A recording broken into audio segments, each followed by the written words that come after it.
My son invited me to dinner after 2 years of total silence.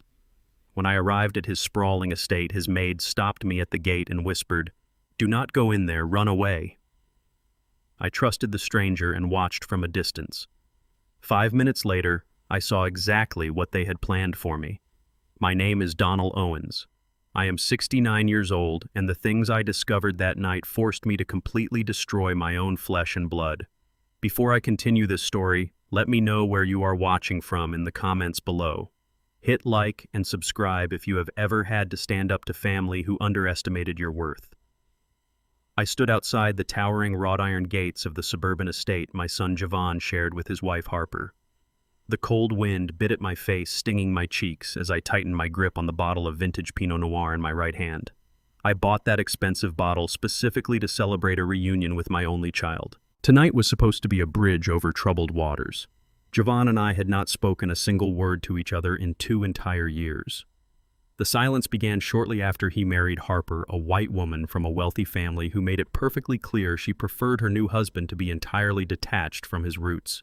She hated my working-class background and viewed me as a stain on her perfect social image. I accepted the dinner invitation the very moment Javon called. A father always holds out hope for his son. I adjusted the thick collar of my wool coat and reached toward the brass intercom button panel mounted on the massive stone pillar. The estate loomed in the distance, its massive windows glowing with warm light against the dark, freezing night. It looked like a fortress of modern success, the exact kind of home a retired steel mill worker from the South Side supposedly had no business visiting.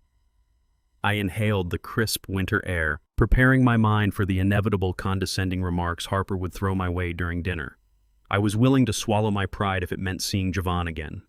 I raised my index finger to the buzzer. Before my finger could press the illuminated button, a heavy metallic click broke the absolute silence of the street. The small service gate hidden behind the stone pillar creaked open. A young Hispanic woman stepped out into the freezing air. She wore a crisp black and white maid uniform, offering no protection against the winter freeze, and she was shivering violently in the cold.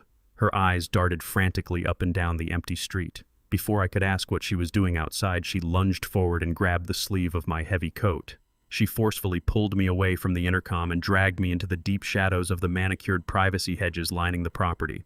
I almost dropped the wine bottle in shock. I demanded to know what was going on. She pressed a trembling finger to her lips, begging me to lower my voice. She introduced herself as Maria.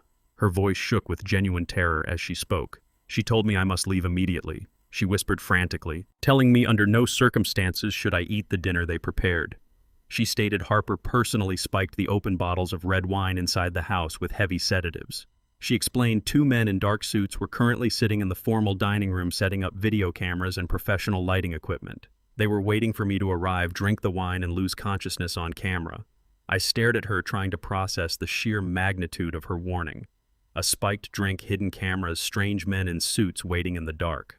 This was not a dinner party to mend a broken family bond. This was a carefully orchestrated trap designed to destroy me. A primal volcanic rage ignited deep in my chest. My immediate paternal instinct screamed at me to march up that long paved driveway, kick the mahogany front door off its hinges, and demand immediate answers from my son.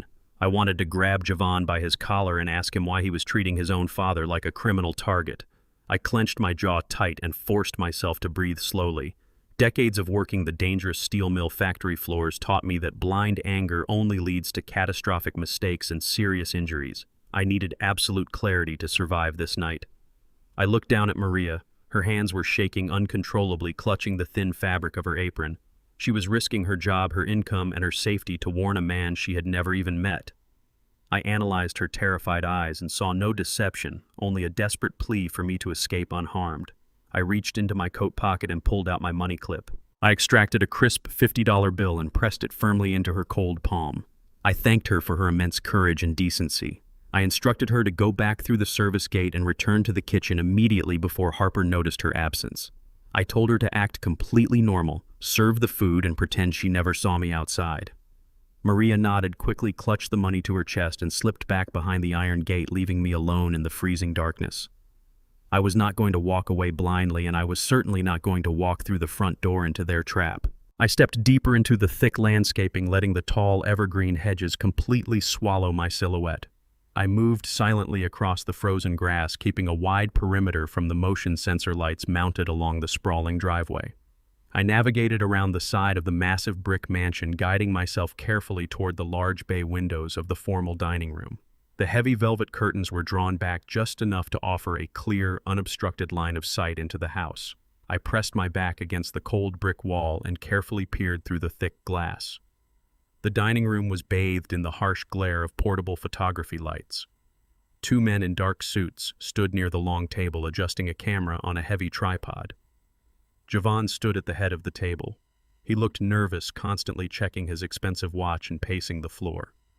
Harper stood beside him, holding a wine glass and smiling with a cold, predatory satisfaction. The front doorbell chimed, echoing faintly through the glass. A third man entered the dining room. He wore a heavy winter coat and carried a worn black medical bag. Javon walked directly up to the newcomer without hesitation. I watched in absolute disgust as my son reached into his tailored jacket, pulled out a thick, bulging envelope of cash, and handed it directly to the man with the medical bag. The man checked the money, nodded in agreement, and placed his bag on the dining table. The vicious trap was set, fully funded, and completely ready to be sprung against me. I needed to know exactly what they were planning. I pressed my ear against the freezing brick wall, angling my head toward the narrow opening of the bay window. The biting winter wind masked the sound of my breathing. Inside, the man in the heavy coat placed his black bag on the mahogany table and unzipped it. Harper crossed her arms, pacing the length of the room with aggressive, sharp steps. She complained bitterly about my supposed stubbornness. She told the man that my cheap, outdated lifestyle was a massive embarrassment to their elite social circle. She insisted I was becoming a liability they could no longer tolerate. The stranger pulled a small vial of clear liquid and a medical syringe from his bag. He was not a dinner guest. He was a corrupt psychiatrist hired to execute a clinical ambush. He explained the protocol with chilling precision. They would mix the liquid directly into my wine. The heavy sedative would take effect in less than 20 minutes. Once my motor skills failed and my speech slurred, Javon would activate the cameras. They planned to record me stumbling, incoherent, and completely disoriented. The doctor would then sign an emergency psychiatric hold, legally known as a 5150. He guaranteed the paperwork would instantly grant Javon temporary medical and financial guardianship before the sun came up. Harper smiled, swirling the wine in her glass. She stated that gaining immediate control of my assets was the absolute only way to protect their family legacy. They were going to chemically induce a mental breakdown, lock me in a psychiatric ward, and strip away my autonomy in a single night. My blood ran cold, not from the winter air, but from the absolute lack of hesitation in my own son's eyes. Javon watched the doctor prepare the dose and simply nodded in agreement. Javon stepped forward and leaned against the edge of the dining table. He told the doctor not to worry about any legal pushback from my end. He claimed I was just an isolated, retired steel mill worker surviving on a modest union pension. He mocked the condition of my house, describing the peeling paint on the porch and the outdated plumbing in the kitchen. He assured the psychiatrist that no high-powered lawyers or wealthy friends would come looking for a blue-collar old man. Listening to his arrogant dismissal, a bitter realization washed over me. Javon truly believed his own lies. He thought my modest lifestyle was a result of poverty. He never knew the truth. When my wife Cecilia passed away decades ago, I funneled my overwhelming grief into endless double shifts at the mill. But I did not just save my wages. I invested them relentlessly. I spent 40 years quietly buying up commercial real estate across the city through blind trusts and shell corporations. I drove a battered truck and lived in the same humble house to stay completely under the radar. True wealth does not scream for attention, it operates in absolute silence. I built a massive financial fortress specifically to secure Javon's future, waiting for the day he proved mature enough to handle the responsibility.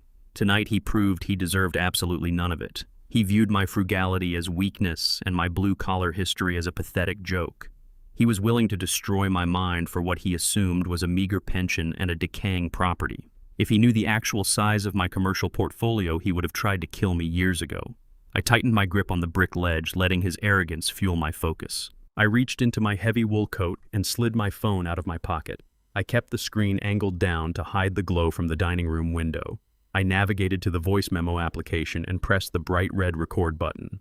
I held the device close to the gap in the glass, holding my breath to ensure the audio captured perfectly. Inside, the doctor continued his clinical briefing. His voice echoed clearly into my microphone. He instructed Harper to pour exactly 4 drops of the sedative into my wine glass, warning her that a 5th drop could induce a fatal cardiac arrest given my age. He explained how the chemical compound would aggressively suppress my central nervous system, effectively mimicking the final debilitating stages of severe dementia. The doctor promised the resulting video footage would be undeniable in front of any probate judge in the state. He stated the court would grant the conservatorship without a secondary medical evaluation because his signature carried substantial weight in the district.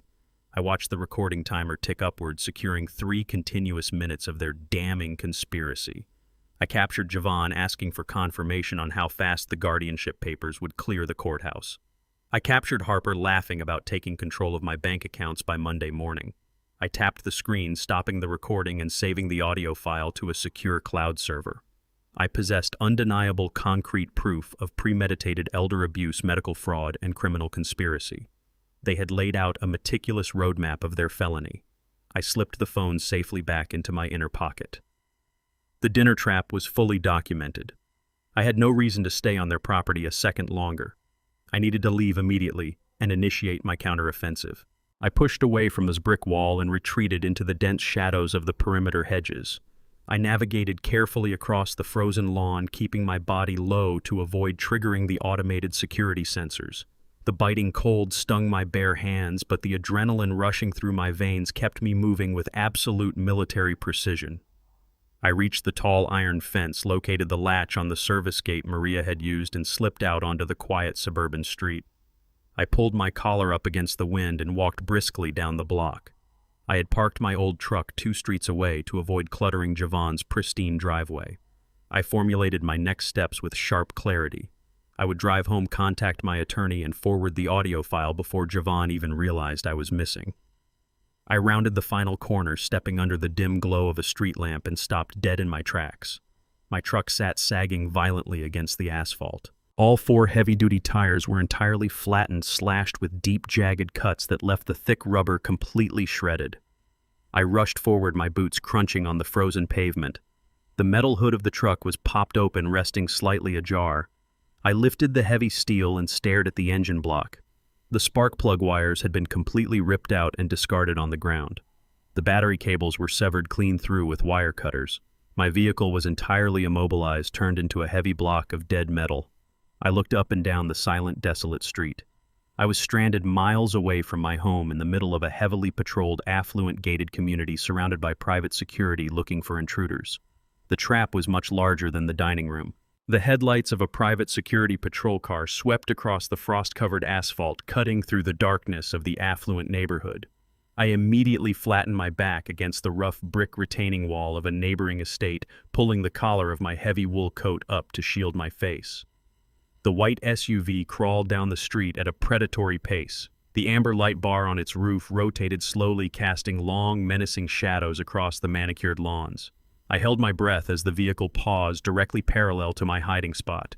The security guard shined a high-powered spotlight into the nearby bushes. Harper had undoubtedly triggered a neighborhood alert. She was calculating and entirely ruthless. She knew I had escaped the dining room trap, so she spun the narrative to her advantage.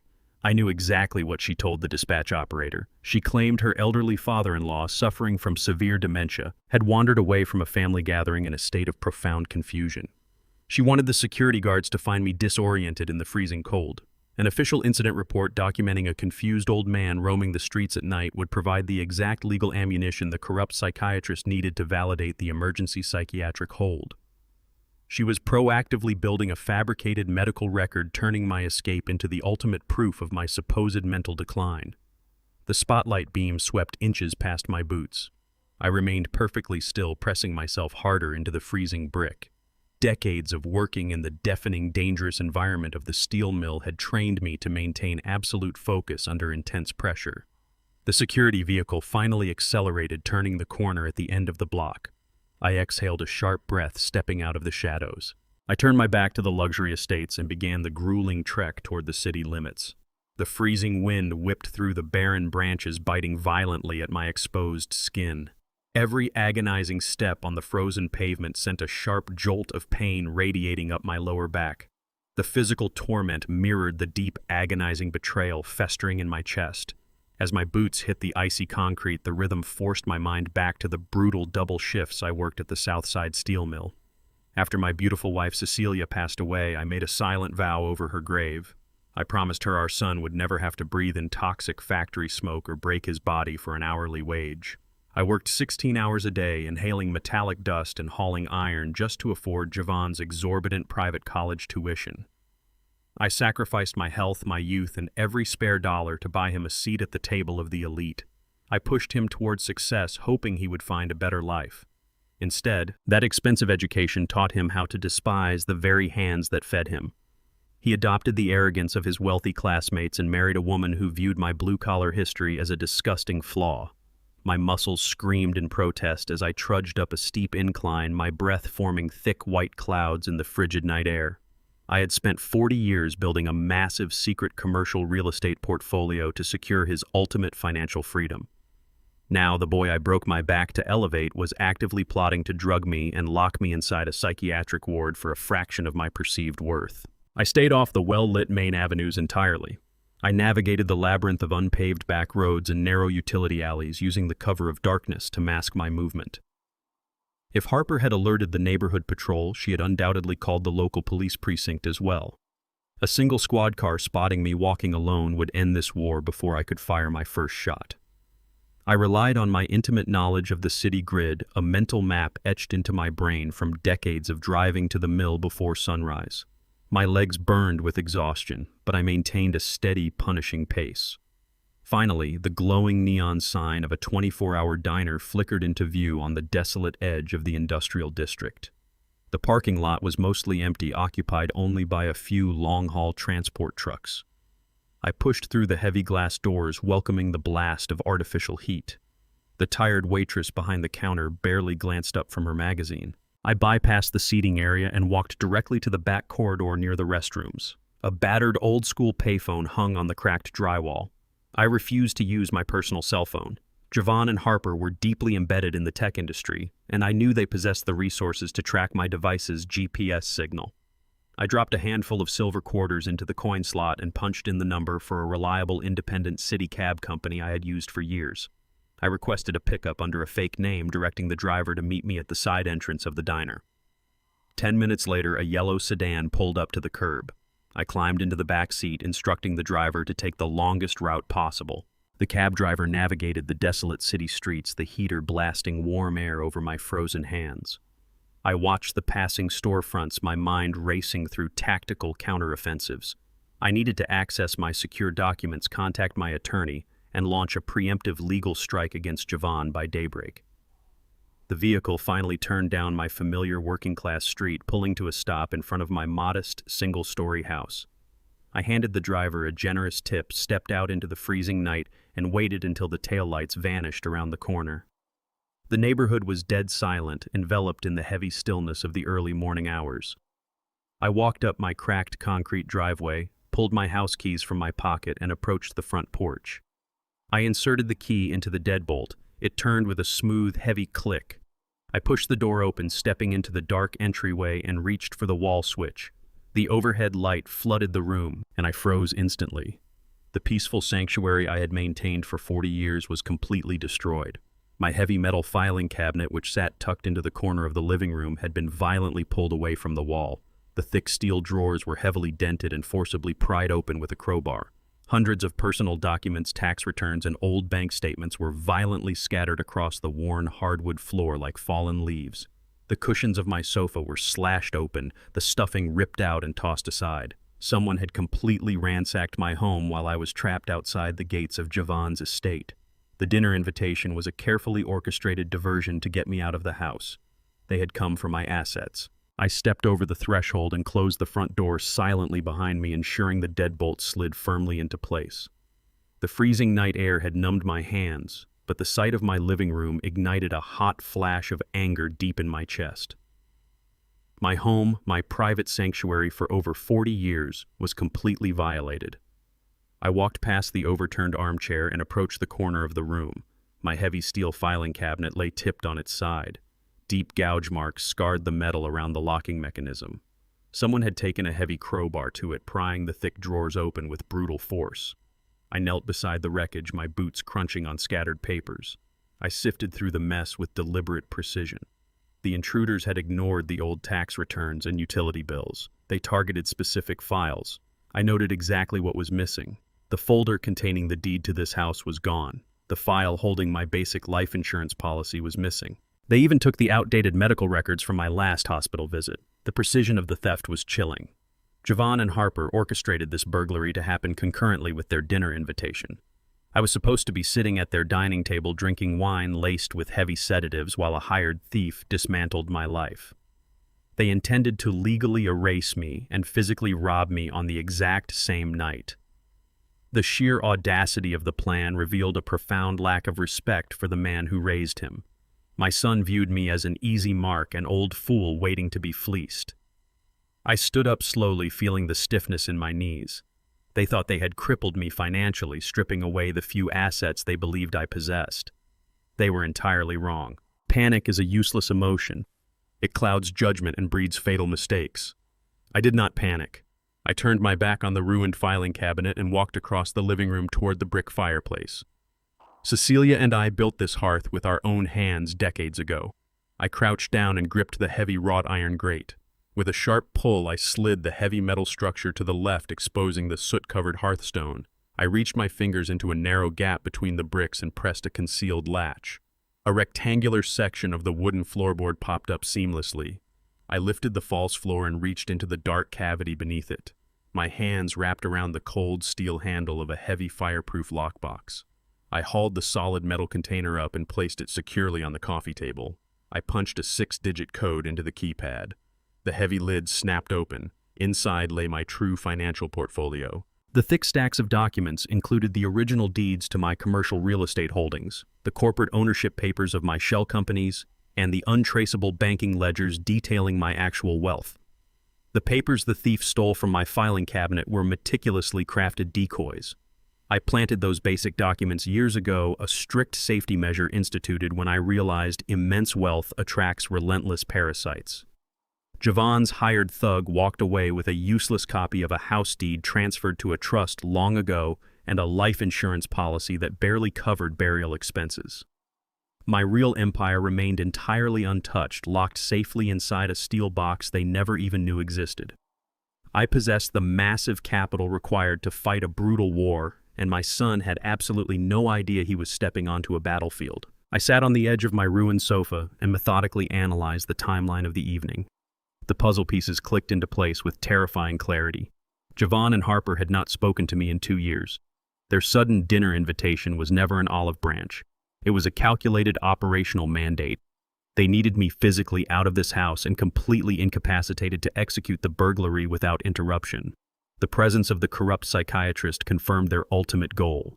They needed the fake medical evaluation to validate their emergency psychiatric hold. Once the state granted Javon legal guardianship over my life, those stolen decoy documents would have allowed him to immediately liquidate my house and drain my basic accounts. The sheer velocity of their coordinated attack signaled one undeniable truth. They were incredibly desperate. You do not risk multiple felony charges like forging medical records, drugging a family member, and hiring a burglar unless you are facing an imminent catastrophic threat. Javon was bleeding money, and he needed a massive influx of cash immediately. The timeline was tighter than I initially suspected. They were moving at a breakneck pace, sacrificing caution for speed. By escaping the dinner trap, I disrupted their primary sequence. Harper would realize I never drank the spiked wine. Javon would discover the hired thief only recovered a fraction of the wealth he anticipated. They would adjust their strategy rapidly, bringing the fight directly to my doorstep. I needed to move my real assets out of the house and secure formidable legal representation by sunrise. I reached into the lockbox to gather the commercial deeds. A sudden sound shattered the quiet focus of my living room. Bright, aggressive flashes of red and blue light suddenly illuminated the living room.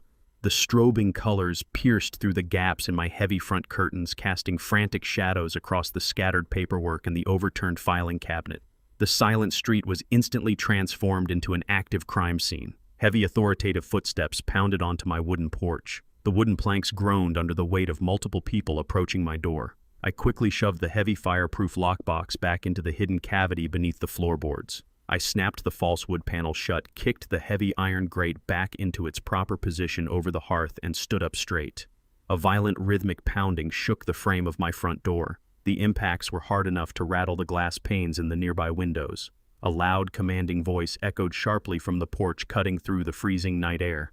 "Police department, open the door immediately." I stared at the vibrating door. Javon had pivoted his strategy much faster than I anticipated. He failed to drug me at the dinner table, so he deployed his malicious contingency plan. He weaponized the local authorities against me. He undoubtedly called the precinct, feeding them a fabricated story about a confused, vulnerable, elderly man wandering the dangerous streets. He wanted the police to find me standing amidst a destroyed living room, framing the burglary as an episode of severe mental breakdown. He intended to use the police officers to enforce the psychiatric hold he failed to secure privately. The pounding on the door intensified, accompanied by the rattle of heavy-duty flashlights against the wood. I took a deep breath, smoothing the wrinkles from my heavy wool coat. I walked steadily toward the front door, preparing to face the armed officers sent by my own son. I pulled open the heavy wooden door to find 2 uniformed police officers standing shoulder to shoulder on my front porch. Their posture was rigid, their hands resting cautiously near their utility belts, casting long shadows under the flashing red and blue lights of their cruiser parked directly on my lawn. The taller officer stepped forward, shining a blinding tactical flashlight straight into my eyes before lowering the beam to my chest. He demanded to know my identity and asked if I knew exactly where I was. I maintained absolute eye contact and confirmed my name, stating clearly that I was standing in the foyer of the house I had owned for 4 decades. The second officer pulled out a small notepad, his expression a mixture of suspicion and forced patience. He informed me that my son Javon had placed an emergency dispatch call less than 30 minutes ago. According to the official report, Javon claimed I was currently suffering from an advanced, aggressive stage of severe dementia. My son told the dispatcher I had wandered away from a family dinner party in a state of profound confusion, walking the freezing streets with no coat, and that I posed a severe physical danger to myself. The officers explained they were mandated by state law to conduct a thorough welfare check to ensure I had not harmed myself or inadvertently destroyed my property during this supposed psychological episode. They peered past my shoulder, their eyes immediately locking onto the chaotic wreckage of my living room, the scattered papers, and the violently overturned steel filing cabinet. The taller officer placed his hand on my doorframe, physically preventing me from closing it. He stated they needed to inspect the premises immediately to verify my living conditions and my overall medical health status tonight. I did not flinch, raise my voice, or exhibit even a fraction of the defensive panic they clearly expected to see. Instead, I stepped back with impeccable composure, opening the door wider to warmly invite them inside from the biting cold. I gestured toward the kitchen, offering to brew them a fresh pot of dark roast coffee, while we sorted out this highly unfortunate misunderstanding. The officers exchanged a brief, puzzled glance, visibly disarmed by my calm hospitality. I walked steadily to the hall table, retrieved my leather wallet, and handed the taller officer my perfectly valid driver's license alongside my military veteran identification card. He inspected the sharp, clear photograph, comparing it to my steady posture. I began to speak with measured, articulate precision, deliberately using advanced vocabulary to completely dismantle the illusion of cognitive decline. I detailed my exact daily schedule for them without missing a single beat. I explained that I had woken up at 5 a.m, completed a 2-mile walk around the neighborhood, paid my municipal property taxes online at noon, and spent the entire afternoon organizing my personal archives. I listed the specific streets I had walked, the exact amount of the tax bill, and the precise time the bank processed my transaction. My voice was unwavering, my tone respectful, yet carrying an undeniable, heavy authority. I watched their defensive body language slowly relax as my sharp intellect became undeniably apparent to both men. They were expecting a frail, disoriented old man who could barely remember his own name. Instead, they were conversing with a hyper-vigilant, articulate homeowner who possessed more mental clarity than most men half my age. The heavy tension in the room instantly evaporated, replaced by their sudden realization that they were intentionally misled by a baseless report. The shorter officer finally broke the silence, clearing his throat and gesturing awkwardly toward the ransacked living room directly behind me. He politely asked if I could explain the scattered paperwork and the violently tipped steel filing cabinet lying on the hardwood floor. I offered a warm, self-deprecating chuckle perfectly portraying a man mildly embarrassed by his own weekend chores. I explained that I had initially planned to attend a formal dinner party at my son's estate this evening, but decided to skip the event at the very last minute because I was battling the early symptoms of a mild winter cold. I told them I came straight home instead to rest and catch up on some overdue household maintenance. I casually pointed toward the damaged steel cabinet, explaining that the old locking latch had completely jammed shut earlier in the afternoon. I claimed I simply lost my patience with the stubborn mechanism and used a heavy crowbar to pry the stubborn drawers open so I could finally sort through my disorganized tax receipts. The officers looked at the crowbar resting near the cabinet, then back to my perfectly composed face. The sheer mundanity of my alibi combined with my sharp, unwavering intellect left absolutely no room for any further suspicion. They completely realized my son's desperate emergency report was entirely baseless, likely the result of a massive, overreactive family dispute rather than a legitimate medical crisis. The taller officer handed my identification cards back with a respectful nod, explicitly apologizing for the late-night intrusion and the unnecessary disturbance. They wished me a good evening, advising me to get some rest to recover from my cold. I thanked them graciously for their dedicated public service, watching quietly from the porch as they walked back to their police patrol cruiser.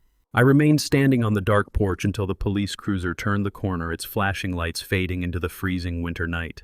I stepped back inside my house and firmly locked the heavy deadbolt, sliding the security chain into place with a sharp metallic click. The immediate physical threat was temporarily neutralized, but the broader war was escalating at an uncontrollable velocity. Javon's willingness to manipulate law enforcement confirmed he possessed absolutely zero moral boundaries. He was launching a coordinated multi-front assault to cripple me completely. I walked past the scattered tax papers and sat down on the edge of the torn sofa cushion. I reached into my inner coat pocket and pulled out my secure smartphone. The decoy documents stolen by the hired burglar contained the routing numbers for my basic public checking and savings accounts. These were the modest, visible funds I used to pay daily utility bills and maintain the strict illusion of a struggling pensioner. While the bulk of my true wealth remained perfectly safe inside my hidden corporate trusts, those public accounts still held enough cash to fund my immediate legal counteroffensive. I tapped the screen, opening my encrypted digital banking application to immediately wire those exposed funds into an untraceable offshore account before Javon could locate them. I rapidly typed in my complex password and pressed the transfer button. The screen loaded for 3 agonizing seconds. Suddenly, the interface froze completely. A bright, glaring red warning banner flashed violently across the entire screen, completely blocking my access. The stark, bold letters delivered a chilling, undeniable message directly to me. Account frozen, executed by legal power of attorney. Javon had certainly not waited for a legitimate psychiatric hold. He had proactively forged the necessary legal documentation to seize absolute control of my financial identity. At exactly 8 o'clock the next morning, I stood inside the polished marble lobby of my primary bank branch.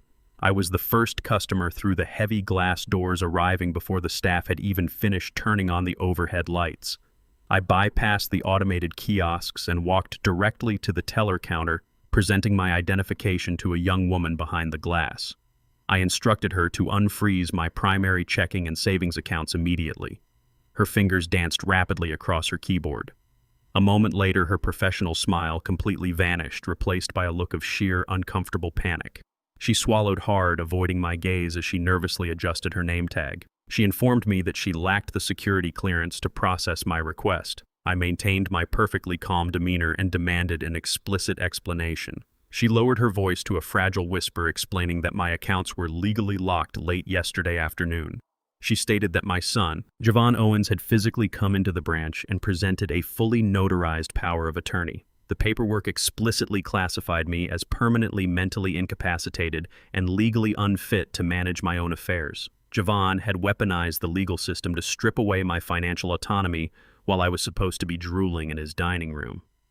He moved with a speed that confirmed my absolute worst suspicions. The teller stared at me with profound pity, clearly believing she was speaking to a delusional old man suffering from aggressive dementia. She offered to print a copy of the legal hold for my records, gently suggesting I contact a family member to assist me with my confusion. I did not raise my voice, but I refused to accept her condescension. I stared at the digital alert flashing on her monitor and methodically traced the origin of this supposed legal document.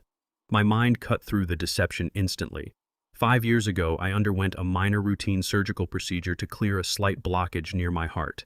It was a standard operation, but I am a man who prepares for every possible negative outcome. Before going under the anesthesia, I drafted a highly restricted temporary medical directive. The document exclusively granted Javon the authority to make critical healthcare decisions solely in the event that I slipped into an irreversible coma during the surgery. It contained absolutely zero clauses regarding my financial assets, my real estate portfolio, or my banking institutions. I recovered completely within 2 weeks, rendering the document entirely obsolete. As I stood at the teller window, the mechanics of Javon's betrayal became crystal clear. He had kept a copy of that dormant medical directive. He then found a deeply corrupt notary public willing to risk federal prison time for a quick cash payout. Together, they digitally altered the original text, stripping away the medical limitations and replacing them with a sweeping ironclad financial conservatorship. They fabricated a narrative of aggressive dementia and pasted my legitimate signature onto their fraudulent legal trap. Javon assumed I would be locked inside a psychiatric ward today, physically unable to contest the forged paperwork. He thought his preemptive strike was flawless. He severely underestimated the man who financed his entire life.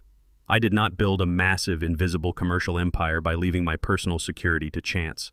I anticipated corporate espionage and hostile takeovers decades before Javon ever learned how to forge a signature. I turned away from the trembling teller. I informed the teller that her assistance was no longer required and immediately demanded to speak directly with the executive branch manager. She attempted to stall, claiming he was busy with morning briefings, but I walked past her station and headed straight for the large glass-walled office at the back of the lobby. I pushed the heavy door open without knocking and sat down firmly in the leather guest chair. The manager, a man I had known professionally for 15 years, looked up in sheer shock. Before he could offer his rehearsed apologies regarding the fake power of attorney, I raised my hand and silenced him. I leaned across his mahogany desk and invoked a protocol known exclusively to the highest echelon of the bank's corporate security division. I stated the words "Code Black" with absolute unwavering authority. 2 decades ago, when I began quietly acquiring massive commercial properties, I established this severe security override to protect my liquid assets from corporate sabotage or sudden legal theft. The manager's face instantly paled. He immediately understood the gravity of the situation. He recognized that the old man sitting across from him was not a confused pensioner, but one of the institution's most heavily protected private clients. He bypassed the standard branch software logging directly into the encrypted corporate mainframe. Within 60 seconds, he completely nullified the fraudulent power of attorney. He erased Javon's access credentials, shredded the digital hold on my funds, and restored my absolute financial control.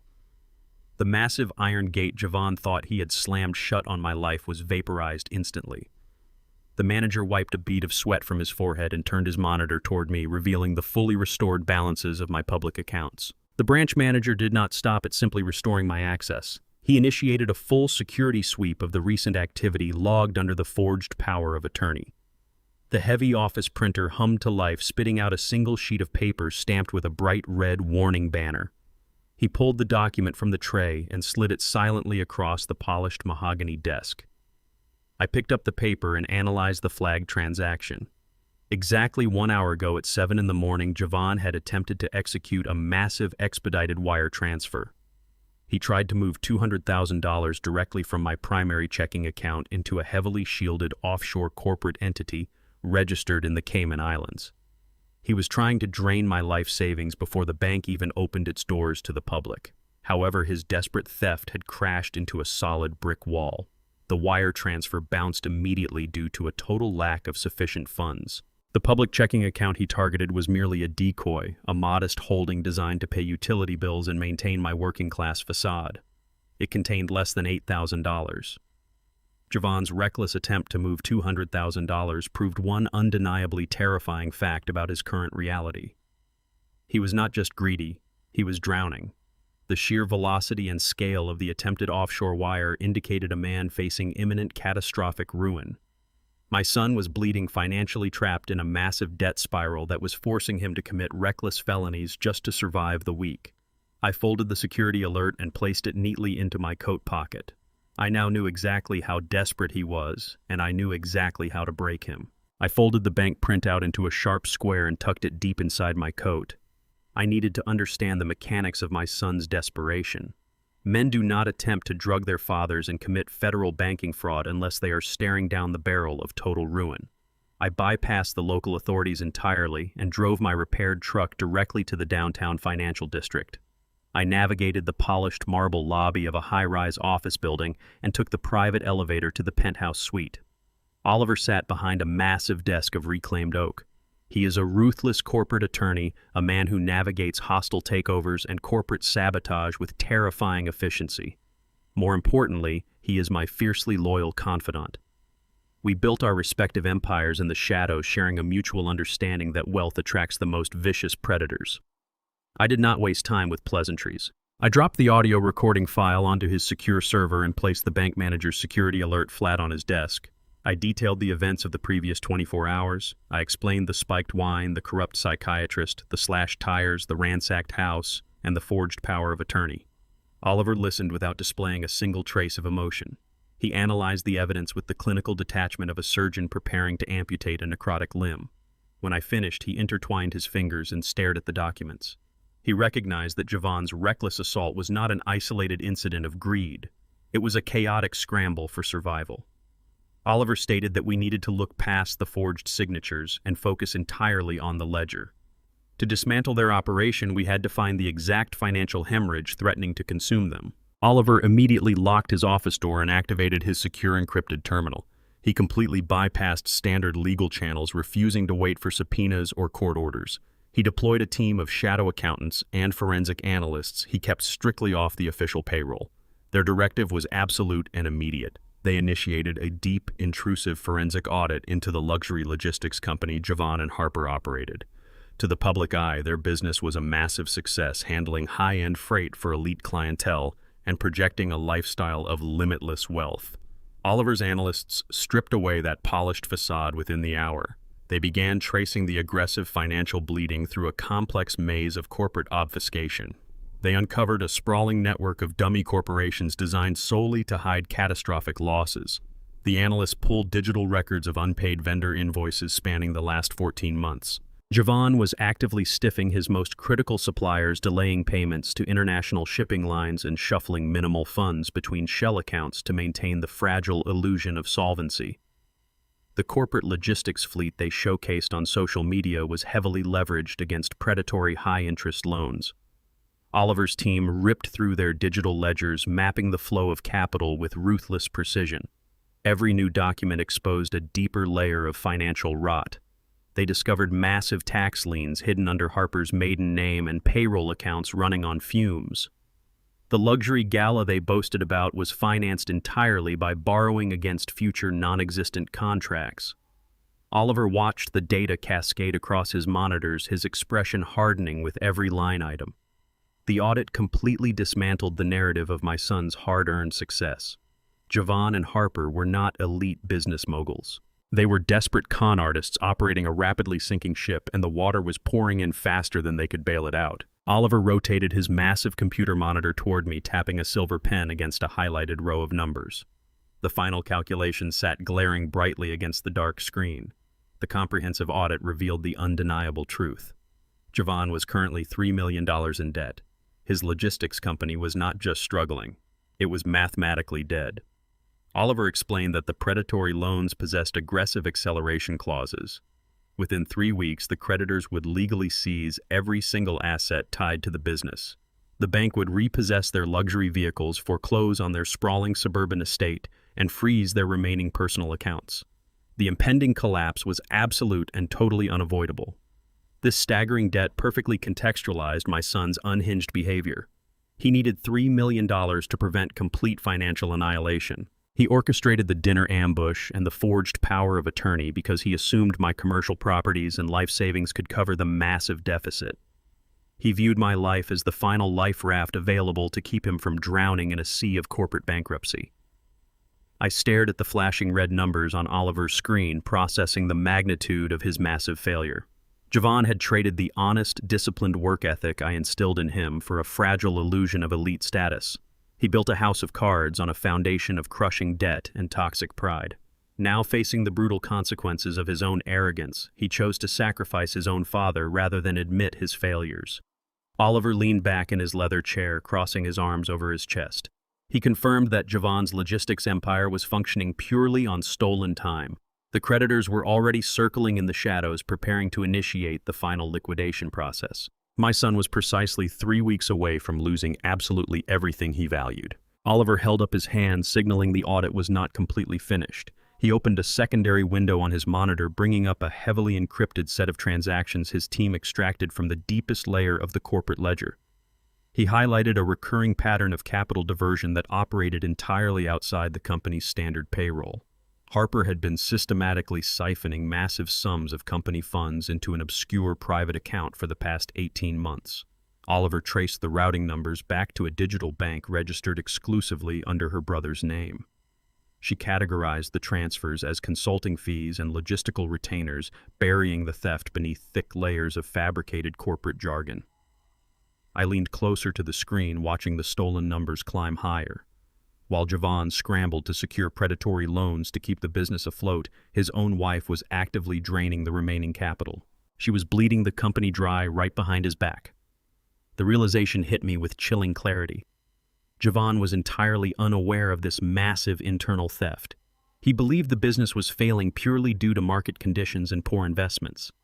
He had absolutely no idea that his wealthy, sophisticated wife was systematically bankrupting him to build an offshore nest egg for her own family. Harper pushed Javon to execute the psychiatric hold on me to replenish the corporate funds she had already stolen. She needed my assets to cover her tracks before the massive debt collapse exposed her embezzlement. Oliver locked eyes with me, a sharp, dangerous smile forming on his face. Harper was preparing to flee the country with millions in stolen cash, leaving my son to face the federal bankruptcy charges alone. The trap was set perfectly, but they had severely misjudged their prey. The flashing digits on Oliver's encrypted monitor painted a vivid picture of absolute corporate slaughter. Harper was not merely draining the logistics company of its remaining operating capital. She was meticulously constructing a golden parachute for her own immediate escape. The staggered wire transfers to her brother's offshore accounts were completely insulated from Javon's name. I stared at the financial ledger and realized the true depth of her malice. When the anxious creditors inevitably breached the corporate gates in exactly 3 weeks, Harper would be thousands of miles away, completely vanished. Javon would be left standing entirely alone in the smoking wreckage. He would take the absolute full force of the federal indictments for massive tax evasion, wire fraud, and corporate bankruptcy. My son had plotted to steal my modest pension to save his skin completely blind to the fact that his own wife was actively preparing to feed him to the wolves. As much as Javon's betrayal burned in my chest, I refused to let a parasite like Harper walk away with the wealth my late wife and I bled to build. Oliver's digital audit was incredibly thorough, but it was legally inadmissible without corresponding internal documentation. We needed the original source files, the hidden ledgers, the physical proof of her premeditated embezzlement. That kind of undeniable evidence would only exist in one specific place. It was locked securely inside the sprawling suburban fortress I had barely escaped just 48 hours prior. Breaking into their highly secure guarded estate was a tactical impossibility. I needed an invisible asset already operating behind enemy lines. I needed someone with unrestricted, unquestioned access to Harper's private sanctuary. I left Oliver's penthouse office and drove straight to a rundown electronics kiosk on the industrial side of the city. I paid cash for a cheap prepaid cellular device, ensuring the transaction left absolutely zero digital footprints tied to my identity. I sat in the cab of my repaired truck and activated the sterile phone. My mind raced back to the freezing night outside Javon's estate, when Maria had grabbed my coat to warn me about the spiked wine. She had briefly used her own device to call my number so I would have her contact information. I possess a photographic memory for numbers, a skill honed from decades of tracking massive steel shipments on the factory floor without a written ledger. I punched her 10 digits into the prepaid burner and pressed the call button. The line rang 3 times before a breathless, trembling voice answered.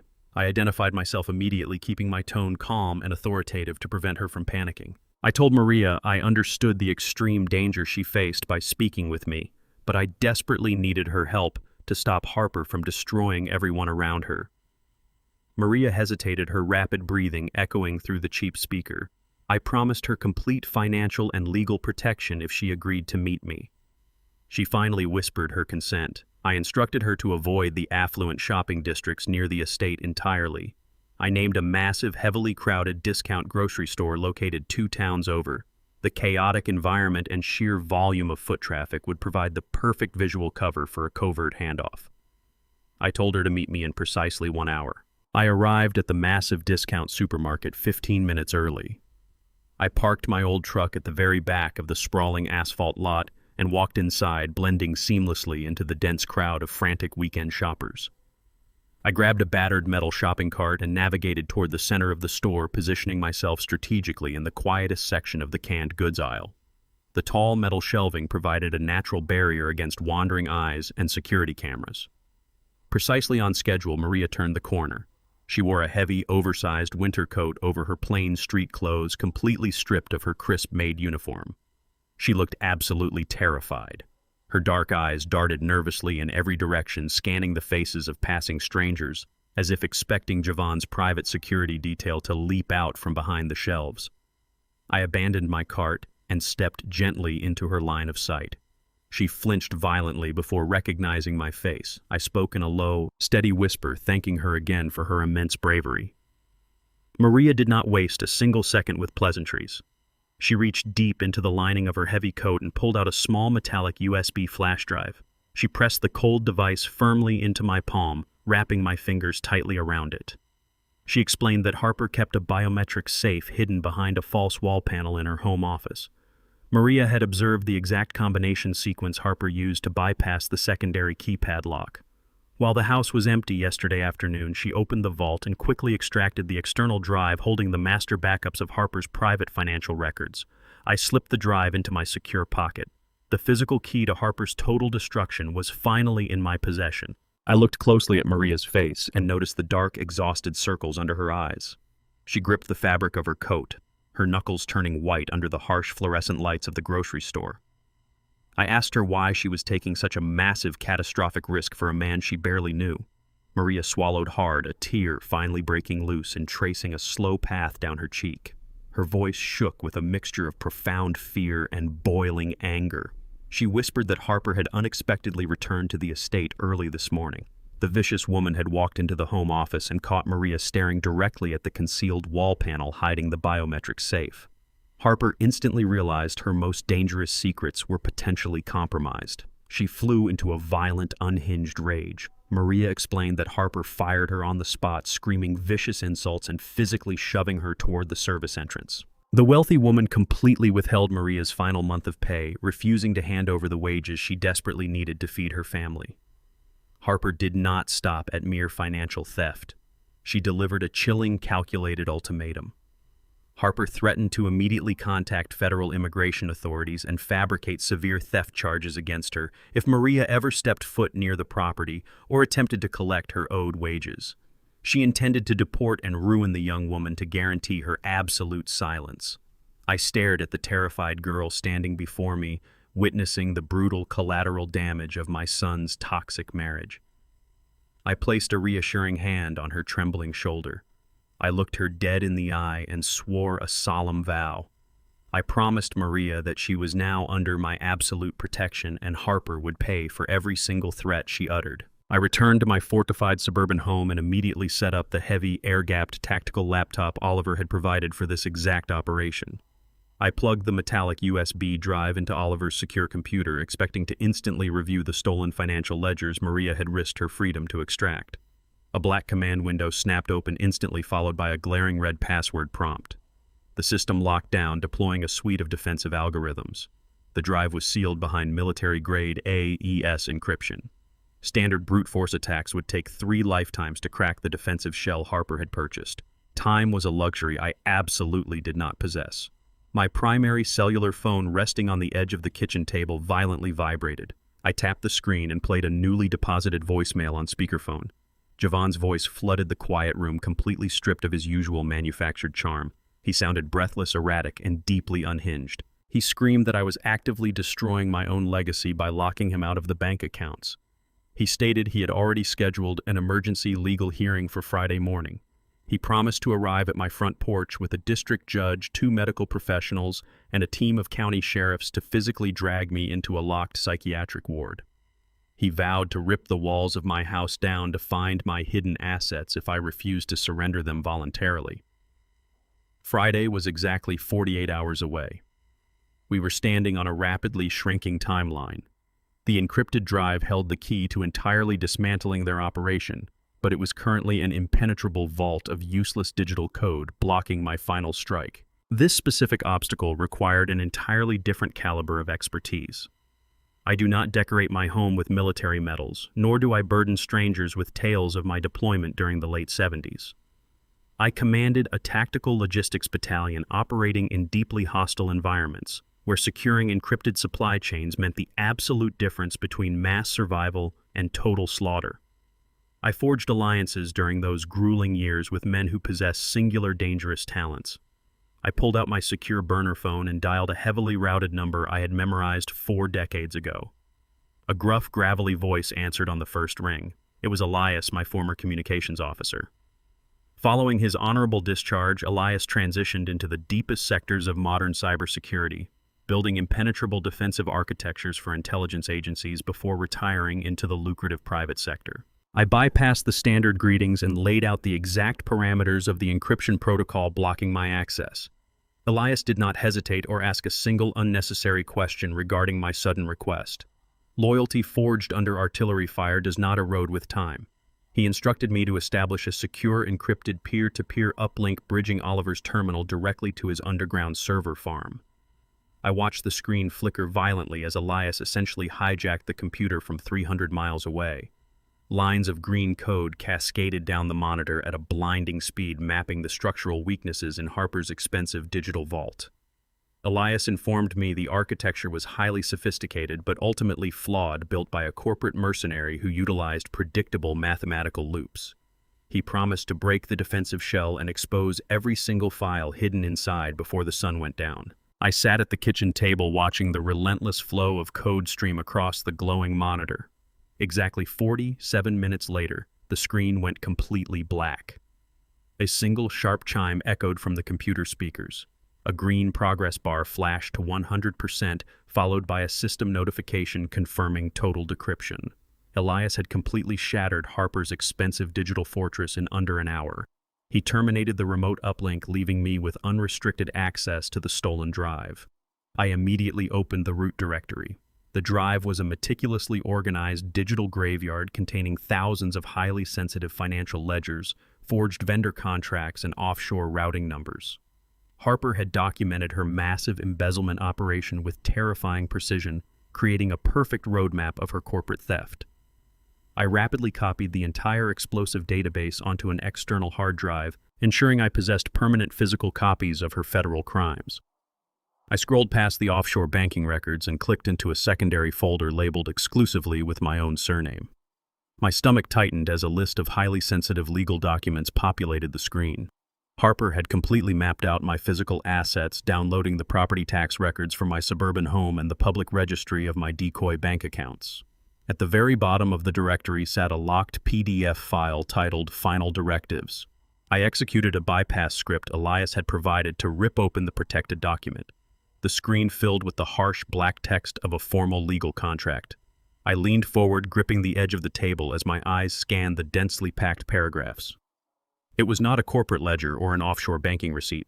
It was a fabricated, highly detailed legal trap explicitly designed for me.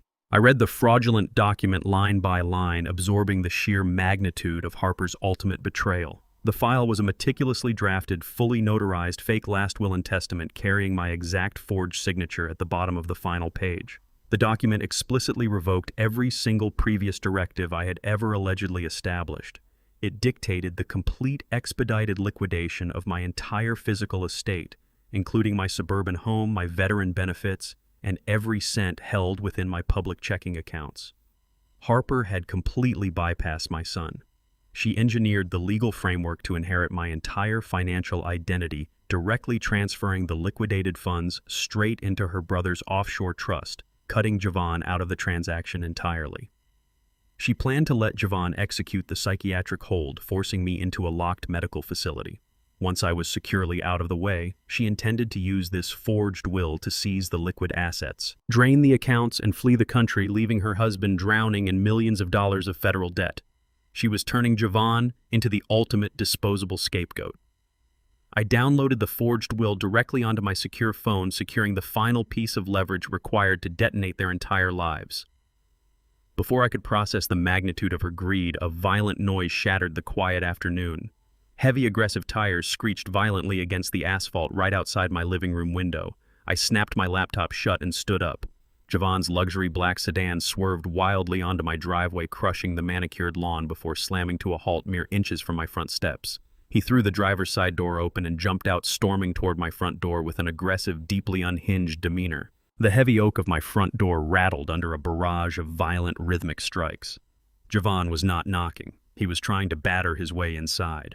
I moved with calculated precision. I snapped my encrypted laptop shut, slid the external hard drive into a concealed compartment beneath the kitchen floorboards, and swept my decoy tax papers back across the table. I deliberately slowed my breathing and let my shoulders slump forward, instantly shedding the commanding posture of a corporate strategist. I introduced a slight visible tremor into my right hand and shuffled toward the foyer with the unsteady gait of a confused, frail pensioner. I unlocked the deadbolt and pulled the door open.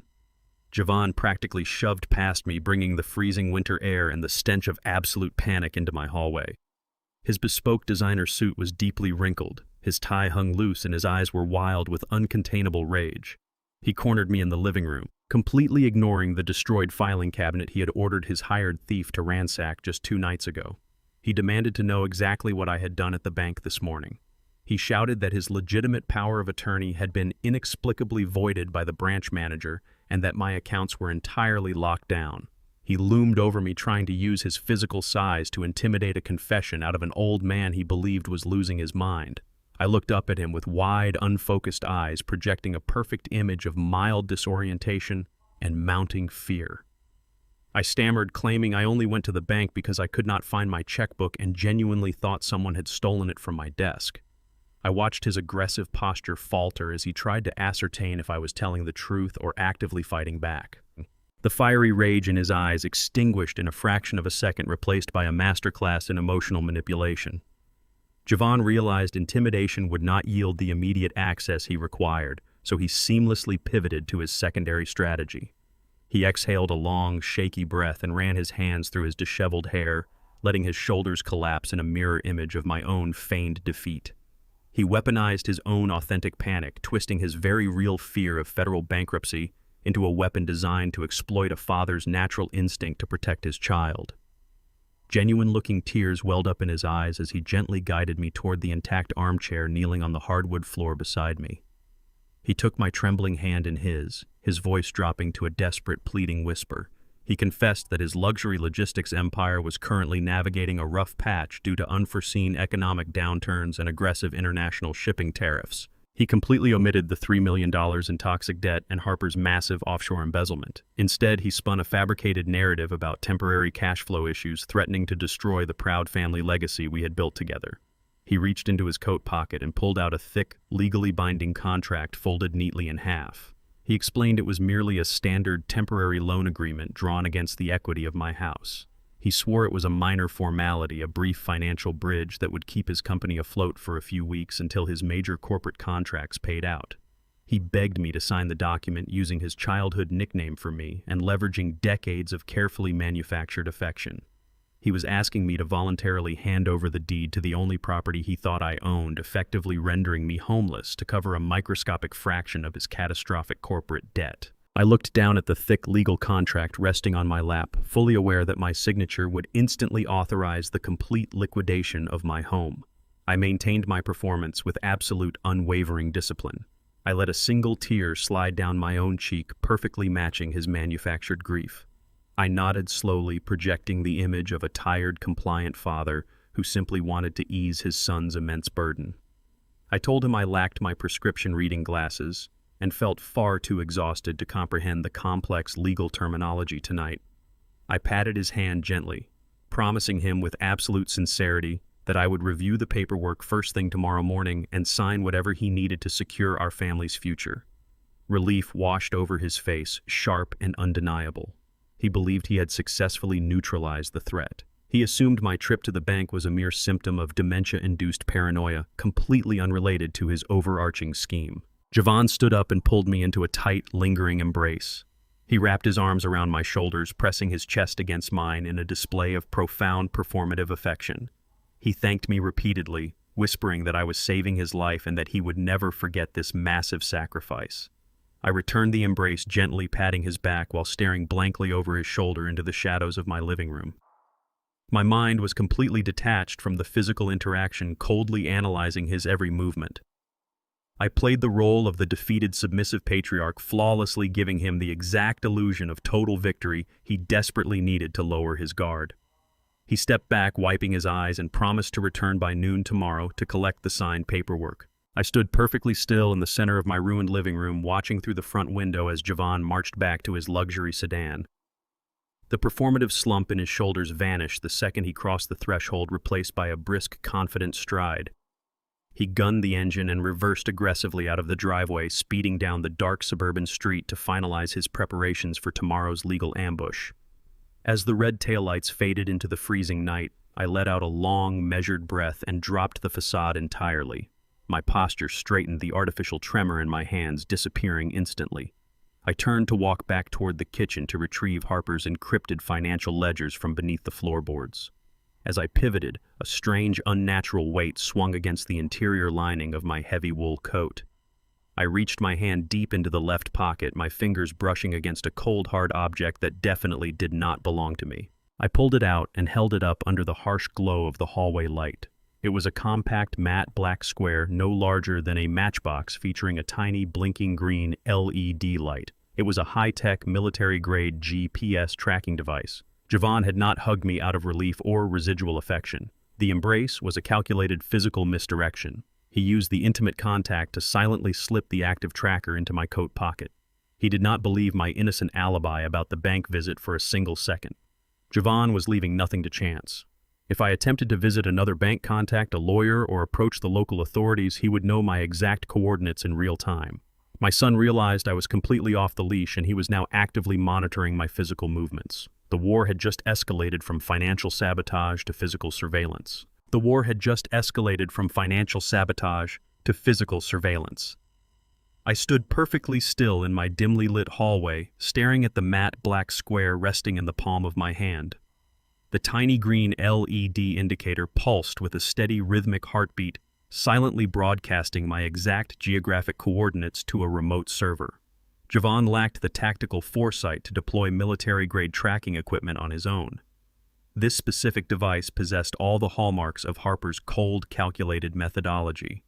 I carried the tracker into the kitchen and set it gently onto the granite countertop, studying its compact design. The full scope of their secondary offensive materialized in my mind with crystal clarity. Harper did not merely want to know my location. She intended to weaponize my movement data to construct a highly compelling, digitally verified narrative for the family court judge. She planned to monitor my daily routines, searching for any minor deviation she could exploit. If I drove to a grocery store across town or took a longer route home to avoid traffic, she would present the GPS logs as undeniable proof of my cognitive decline. She wanted to show a pattern of a severely disoriented, senile old man wandering aimlessly across the state, completely incapable of managing his own physical safety.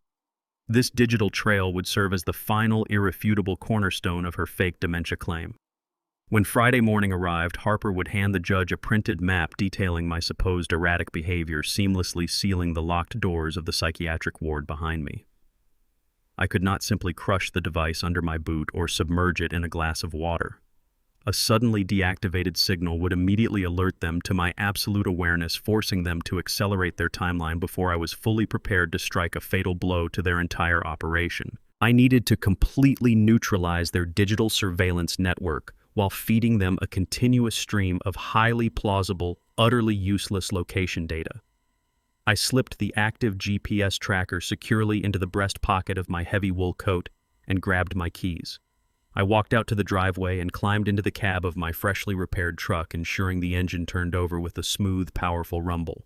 I shifted into reverse and pulled out onto the quiet suburban street, maintaining a perfectly steady, lawful speed. I drove through my immediate neighborhood, meticulously simulating the mundane, predictable driving patterns of a cautious elderly man running an evening errand. I stopped entirely at every single stop sign, signaled my turns well in advance, and kept my velocity strictly under the posted municipal speed limits. I navigated toward the main commercial artery leading out of the city, smoothly merging onto the brightly lit interstate highway. If Harper was actively monitoring my digital blip on her computer screen, she would see absolutely nothing to raise a single red flag. She would merely register her father-in-law taking a slow, unremarkable evening drive down a familiar corridor. I maintained my course along the right lane, blending seamlessly into the heavy flow of commercial transport vehicles and late-night commuter traffic.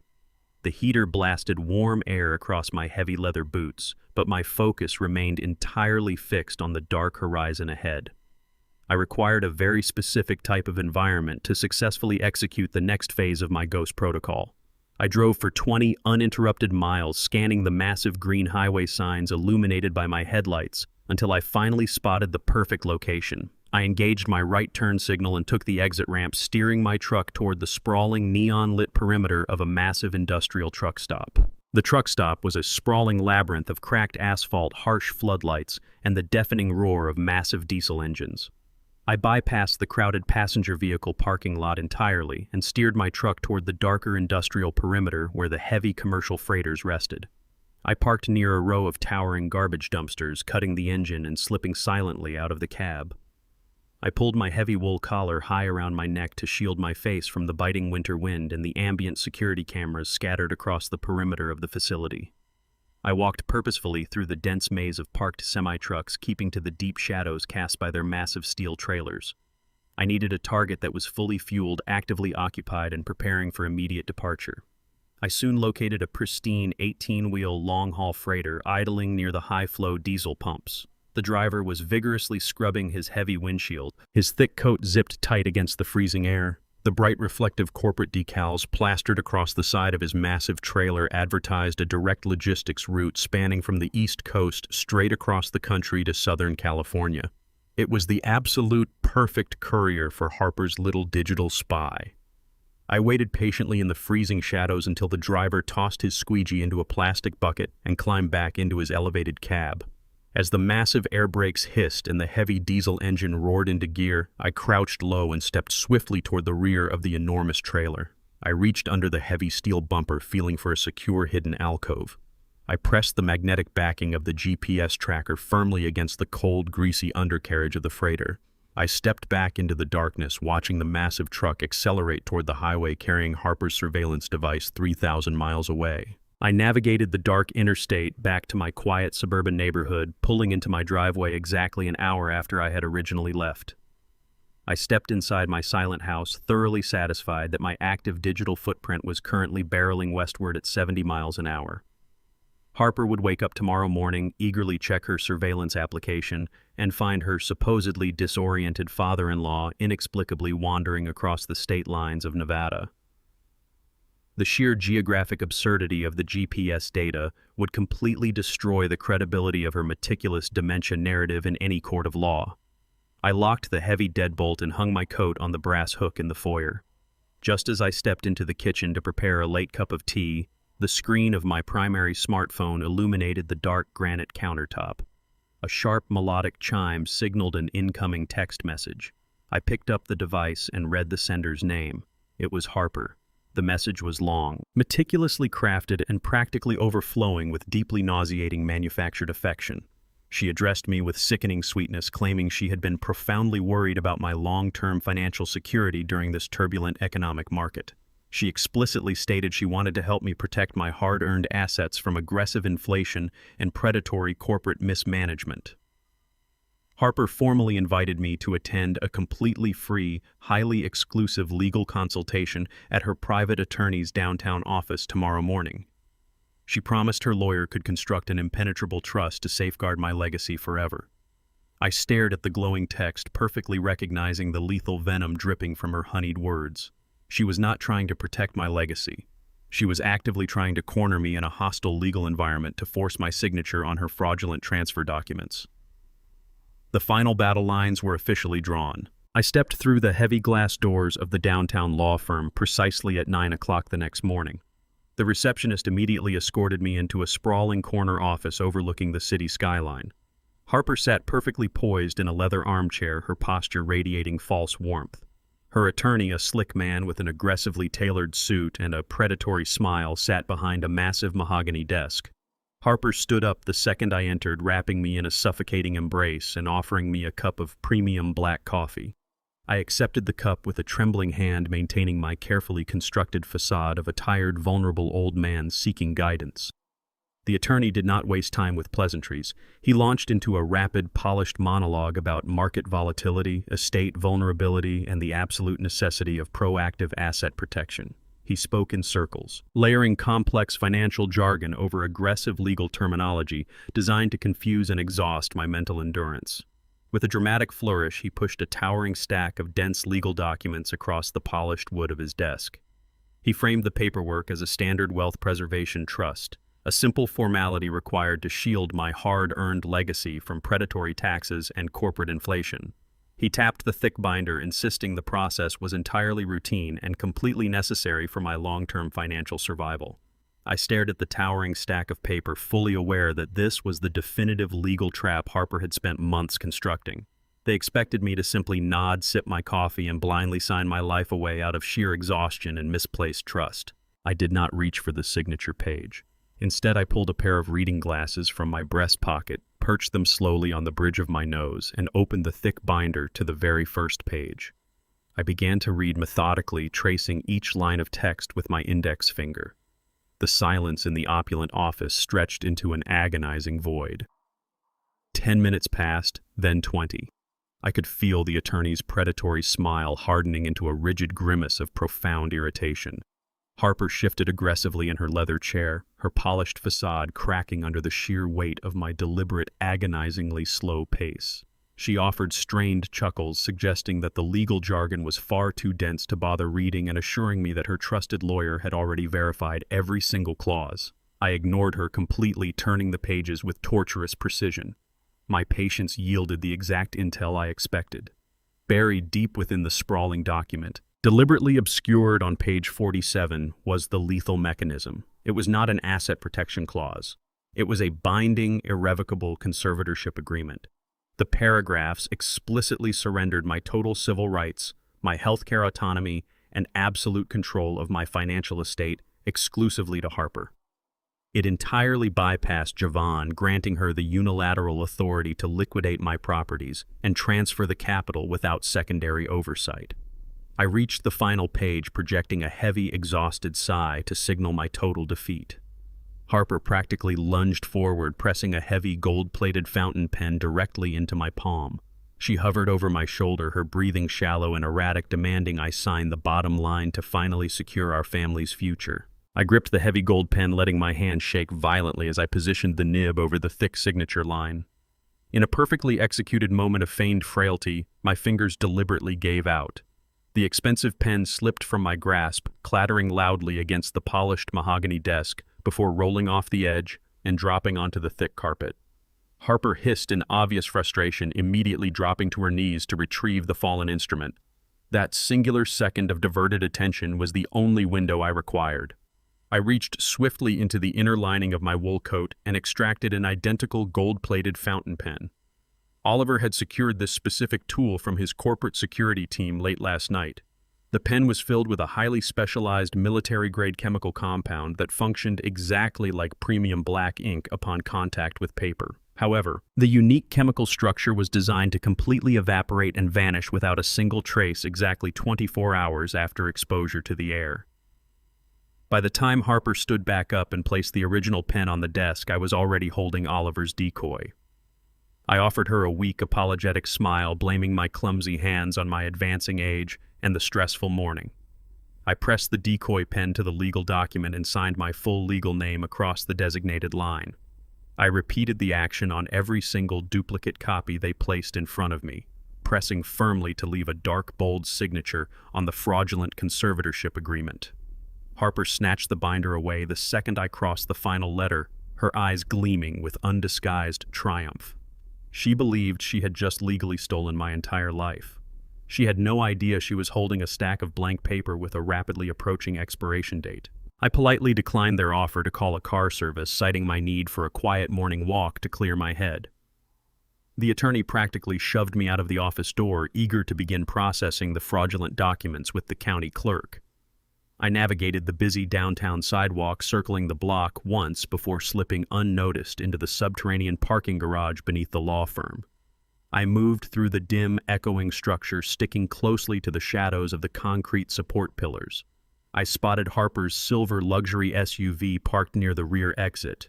I stopped walking and pressed my back firmly against a damp concrete column.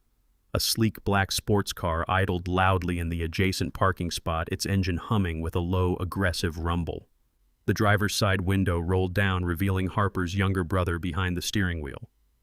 Less than 3 minutes later, the elevator doors chimed and Harper strode quickly across the concrete floor. She lacked the polished, warm demeanor she had utilized upstairs. Her movements were sharp, frantic, and highly calculated. She leaned into the window of the idling sports car and pulled a thick, heavy manila envelope from her designer handbag. She dropped it directly into her brother's lap.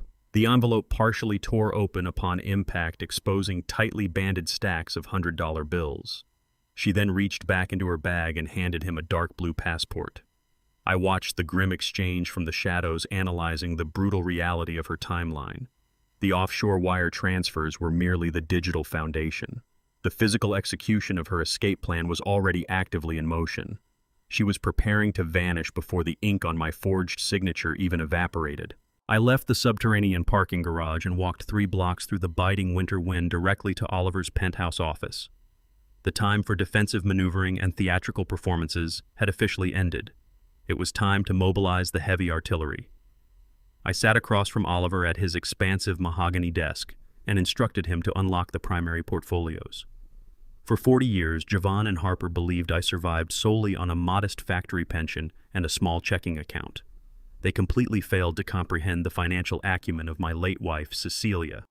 Decades ago, while I was managing factory logistics, Cecilia took our modest savings and quietly began purchasing severely undervalued commercial properties on the industrial edges of the city. We funneled every cent of profit back into the market, steadily acquiring warehouses, shipping depots, and manufacturing facilities through a deeply layered series of anonymous corporate shell companies. By the time Cecilia passed away, our initial investment had mutated into a sprawling multi-million-dollar commercial real estate empire. I lived in our old suburban house and drove a battered truck, not because I lacked resources, but because Cecilia and I fundamentally believed that visible wealth attracts dangerous parasites. Harper and Javon were actively trying to steal pennies from a decoy checking account while remaining completely blind to the absolute fortune sitting right beneath their feet. I authorized Oliver to drop the corporate veil protecting our most liquid assets. I needed immediate, unrestricted access to millions of dollars in operational capital.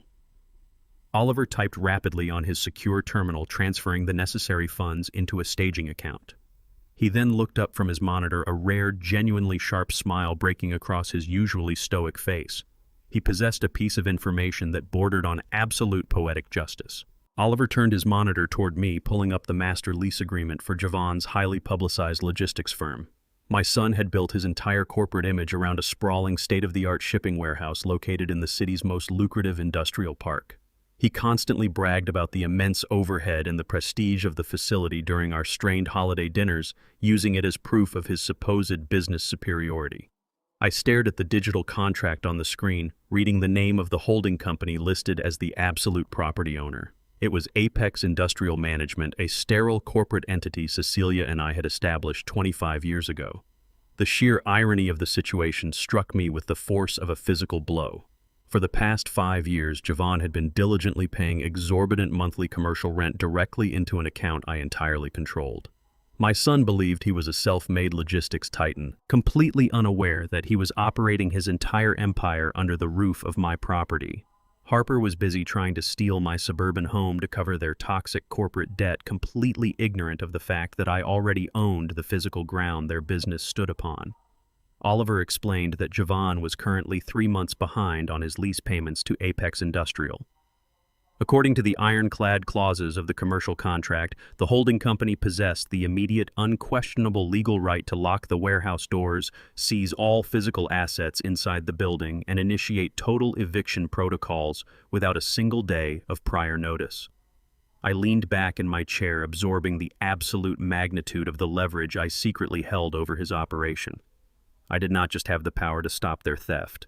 I had the power to systematically dismantle his entire corporate existence. I refused to limit my counterstrike to a simple commercial eviction. Harper was already actively initiating her escape plan, meaning the financial collapse of Javon's company was imminent. I needed to trap them both within a legally inescapable corner before she could board an international flight. I instructed Oliver to immediately contact every single private creditor, venture capital firm, and third-party lender holding the toxic debt Javon and Harper had accumulated over the past 3 years. Oliver hesitated for a fraction of a second, reminding me that acquiring millions of dollars of failing corporate debt was a terrible financial investment. I looked him dead in the eye and clarified my position. I was not making a financial investment. I was purchasing absolute, undeniable control over their immediate future. I authorized Oliver to offer these highly anxious, panicked creditors an aggressive premium above market value. They were already terrified of Javon defaulting and plunging them into years of complex bankruptcy litigation. If Oliver offered them a swift, clean cash buyout, they would surrender the debt contracts without a second thought. I wanted every delinquent equipment loan, every defaulted credit line, and every outstanding vendor contract transferred directly into my personal holding company before the banks closed for the weekend. Oliver nodded, the hesitation vanishing from his eyes as he recognized the ruthless efficiency of the strategy. He immediately picked up his secure telephone and began executing the acquisitions. I sat quietly in the corner of his penthouse office, listening as my attorney aggressively negotiated the purchase of my son's total financial ruin. Money moved through anonymous wire transfers, legally transferring the catastrophic liabilities of Javon's logistics firm directly into my hands. I was no longer an obstacle in their path. I was becoming the absolute architect of their downfall. I remained in the quiet solitude of Oliver's office for the next 4 hours, while he personally visited the respective lending institutions to secure the physical documentation. The winter sun had completely set, casting long, dark shadows across the city skyline by the time the heavy mahogany doors finally swung open. Oliver walked into the room carrying a pristine black leather legal binder. He did not say a word as he crossed the thick carpet and placed the heavy volume directly onto the desk in front of me. I opened the cover. The binder contained the fully executed, legally binding transfer agreements for exactly $3.2 million of toxic corporate debt. Oliver had successfully purchased every single outstanding loan tied to Javon's logistics company. He also included the master lease agreement for the commercial warehouse, legally authorizing immediate eviction protocols due to severe non-payment. I ran my fingers over the crisp, notarized pages, feeling the immense weight of the power now resting entirely in my possession. Javon and Harper were no longer facing a scattered group of impatient bankers or faceless corporate lenders. I was now their singular, absolute creditor. I owned the massive physical warehouse where their business operated. I held the exclusive legal right to demand the immediate total repayment of their crushing corporate liabilities. If they failed to produce the millions they owed, I possessed the unilateral authority to legally strip them of every asset, freeze their operational accounts, and personally force them into total bankruptcy. Harper believed she was outsmarting a senile old man to secure her golden parachute. Instead, she had unknowingly handed me the exact tools required to lock all the exits. I closed the heavy black binder. I now owned their debt, their building, and their entire future. Friday evening descended upon the city, bringing with it the bitter chill of midwinter and the climax of my son's elaborate masquerade. Javon and Harper had rented the grand ballroom of the most opulent downtown hotel to host a massive, lavish gala. The event was entirely performative, an aggressively expensive theater production specifically designed to project an aura of immense, untouchable corporate success to their increasingly anxious investors. Harper had meticulously curated the guest list, filling the expansive room with venture capitalists, private lenders, and elite socialites. They were actively drowning in over $3 million of toxic debt, yet they poured vintage champagne into crystal flutes and smiled flawlessly for the flashbulbs. Javon moved through the glittering crowd with his manufactured charm operating at absolute maximum capacity. He shook hands and slapped backs loudly, boasting about an imminent, massive influx of operational capital that would guarantee exponential returns for his shareholders. He was explicitly relying on the binding conservatorship agreement I had signed in his attorney's office just 24 hours prior. He and Harper genuinely believed they had legally secured my entire estate and could instantly liquidate my assets to quiet the growing panic among their financial backers. They intended to use my life savings to plug the catastrophic holes in their sinking ship before fleeing the fallout. Harper glided beside him in a stunning designer gown, radiating the supreme confidence of a woman who believed she had flawlessly executed the perfect corporate crime. She was mentally spending the millions she assumed were already safely secured in her brother's offshore trust. They completely lacked the tactical awareness to realize their entire empire was currently built on a foundation of rapidly evaporating ink and newly purchased debt. I was deliberately excluded from the glittering guest list. Harper had ensured no invitation reached my mailbox, actively isolating the supposedly frail, senile patriarch from their high society triumph. Her exclusion was the final tactical error in a long sequence of catastrophic miscalculations. I stood in the quiet solitude of my master bedroom and opened the heavy cedar doors of my closet. I bypassed the casual sweaters and worn flannel shirts they expected me to wear. I reached into the very back and retrieved a perfectly tailored classic dark charcoal suit. I had purchased this specific garment decades ago, wearing it exclusively to command hostile boardroom negotiations when Cecilia and I were aggressively expanding our commercial real estate portfolio. The heavy fabric draped flawlessly across my shoulders, instantly transforming my silhouette from a defeated pensioner into a formidable corporate adversary. I fastened a pristine white collar and adjusted a dark silk tie, staring at my reflection in the mirror. The manufactured frailty and the artificial tremors were entirely gone. The man staring back was a general preparing for the final offensive. I walked over to my heavy oak desk and opened my battered leather briefcase. I methodically packed the instruments of their total destruction into the main compartment. I slid the decrypted USB drive containing Harper's offshore embezzlement ledgers into a secure pocket. I placed the flawless banking audits exposing their massive corporate fraud directly next to it. Finally, I laid the heavy black binder containing the master lease for their warehouse and the legally executed acquisition of their $3 million debt on top of the pile. I snapped the brass latches shut with a sharp, definitive click. I held the absolute power to dismantle their lives entirely within a single leather case. I moved systematically through the silent rooms of my modest suburban home, turning off the lamps one by one. The house plunged into darkness, mirroring the cold, calculated precision of the protocol I was currently executing. I stepped into the foyer and checked the heavy silver chronograph strapped to my left wrist. The timing required absolute, uncompromising perfection. Oliver was currently sitting at his penthouse terminal, his finger hovering over the execute key. I had instructed him to wait until the gala reached its peak attendance, waiting for the exact moment Javon stepped up to the podium to deliver his keynote address before initiating the lethal legal sequence. In exactly 40 minutes, Oliver would electronically file the eviction notice for Javon's commercial warehouse directly with the county sheriff's department.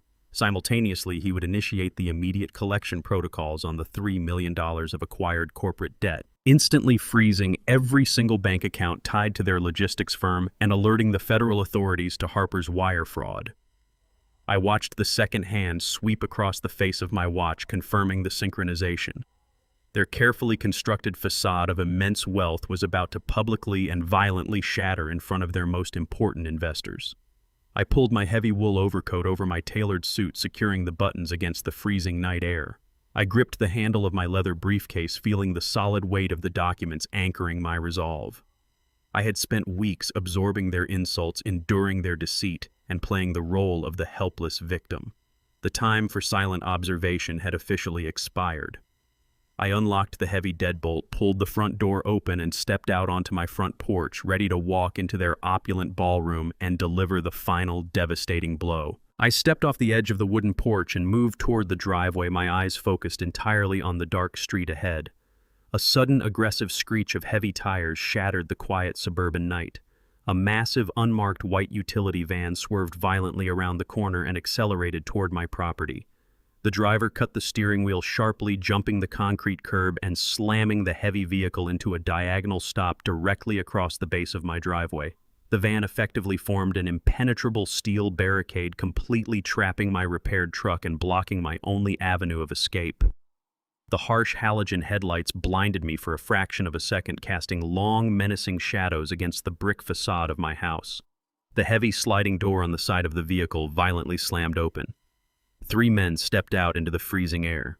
The man in the center wore a tailored charcoal overcoat and a slick, confident smile. I recognized his face instantly. It was the corrupt private psychiatrist from Harper's disastrous dinner party, the mercenary doctor they had hired to legally fabricate my dementia diagnosis. He did not arrive with a clipboard or a medical bag. He was flanked by 2 massive, broad-shouldered orderlies wearing thick tactical boots and dark scrubs. The sheer physical size of the 2 men indicated they were not standard medical professionals, but private muscle hired specifically for forceful extractions. The orderly on the left stepped forward under the glare of the street lamp. He gripped a heavy reinforced canvas straitjacket in his massive hands, the thick leather straps and heavy steel buckles dangling menacingly toward the cold asphalt. Javon and Harper had not waited for the judge's final ruling. They had triggered their psychiatric ambush early. The heavy reinforced canvas of the straitjacket hung suspended between the 2 massive orderlies, its thick leather straps and heavy steel buckles clinking softly in the freezing night air. They advanced up my frost-covered driveway with the synchronized predatory steps of men completely accustomed to inflicting physical compliance upon terrified targets. The corrupt psychiatrist stayed a few cautious paces behind his hired muscle, remaining safely insulated from the anticipated violence of a forced extraction. He adjusted the collar of his tailored charcoal overcoat and pulled a folded legal document from his breast pocket, waving it aggressively under the harsh, flickering glare of the street lamp. He did not bother with any false bedside manner or manufactured medical empathy. He barked his orders across the cold distance, loudly declaring that I was currently experiencing a severe, undocumented psychotic break. He claimed his forged paperwork was an emergency court mandate, authorizing my immediate involuntary commitment to a locked psychiatric ward on the outskirts of the county.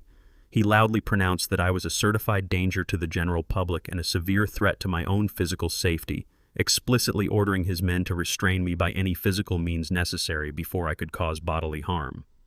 The orderlies closed the distance rapidly, spreading out to flank my position and block any potential retreat back into the safety of my foyer. They clearly expected a panicked, disoriented old man to turn and run or to thrash wildly in a futile, exhausting physical struggle against their vastly superior weight. Harper had undoubtedly paid an exorbitant premium fee for an extraction team that specialized in silently erasing difficult, high-net-worth targets in the dead of night. The psychiatrist checked his gold watch, clearly annoyed by the freezing temperature, and snapped his fingers, signaling the orderlies to throw the heavy canvas over my shoulders and force me down onto the icy concrete. I did not take a single panicked step backward, nor did I raise my hands to physically defend myself against their imposing bulk. I stood perfectly still on the edge of my front porch, letting the freezing winter wind cut through my tailored charcoal suit and projected the absolute unyielding authority of a man who held total, uncompromising control over the battlefield. I reached smoothly into my battered leather briefcase, entirely bypassing the decrypted hard drives and the offshore banking ledgers, and retrieved a thick, heavy manila folder. I extended my right arm, offering the dense stack of legal documents directly to the arrogant doctor. He halted his aggressive advance, scoffing loudly at my calm gesture. He openly mocked my attempt to negotiate, sneering that whatever outdated property deeds, useless banking statements, or desperate pleas I held were completely worthless against a judge's signed medical mandate. I remained completely silent, holding the folder steady in the freezing air until his innate curiosity finally overpowered his smug, unearned superiority. He snatched the envelope from my grip, tearing the adhesive seal open with a sharp, highly irritated motion. The confident, predatory smirk completely vanished from his face the exact instant his eyes scanned the bold federal headers printed across the very first page. He was not looking at a minor property dispute or a confused financial ledger. He was staring at a federally mandated, currently active restraining order, specifically naming him, his private medical practice, and his hired thugs. Beneath that heavily stamped document lay an immediate emergency federal injunction signed by a district judge just 3 hours ago, explicitly prohibiting any medical professional from executing an involuntary psychiatric hold against me under the penalty of immediate federal prosecution.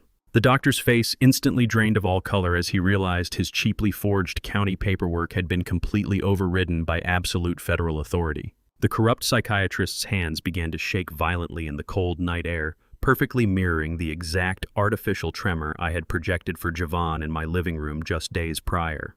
He flipped frantically to the third document in the dense stack, desperately searching for a hidden legal loophole or technicality to justify his unauthorized presence on my private property. Instead, he found a massive, comprehensively detailed medical malpractice and criminal fraud lawsuit filed by Oliver earlier that exact afternoon. The document painstakingly detailed his highly lucrative, deeply illegal side business of fabricating dementia diagnoses for wealthy, impatient heirs looking to steal family estates. It listed the exact offshore routing numbers he utilized to accept Harper's exorbitant bribes, effectively ending his medical career and guaranteeing his incarceration in a single, perfectly drafted legal paragraph. He looked up from the terrifying papers, his jaw trembling uncontrollably, realizing he had walked blindly into a highly coordinated legal execution. Before he could issue a desperate command to his hired muscle to retreat to the van, the piercing wail of heavy sirens shattered the quiet suburban neighborhood. 3 county police cruisers summoned to my exact coordinates by Oliver 10 minutes before I even opened my front door abruptly turned the corner. Their tires screeched aggressively against the freezing asphalt as they swerved violently onto my property. Blinding red and blue emergency lights instantly flooded the driveway, illuminating the panicked, trapped faces of the extraction team. The cruisers expertly boxed in the unmarked white medical van, completely blocking their only exit route to the main street.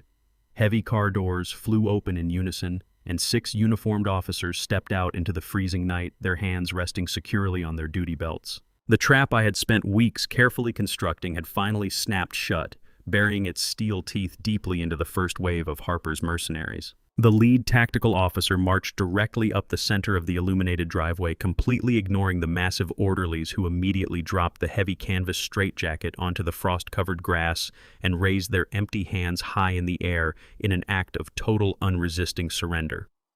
The officer approached the trembling psychiatrist and demanded his physical identification, loudly announcing to the entire neighborhood that the extraction team was officially under arrest for criminal trespassing, aggressive coercion, and attempted kidnapping.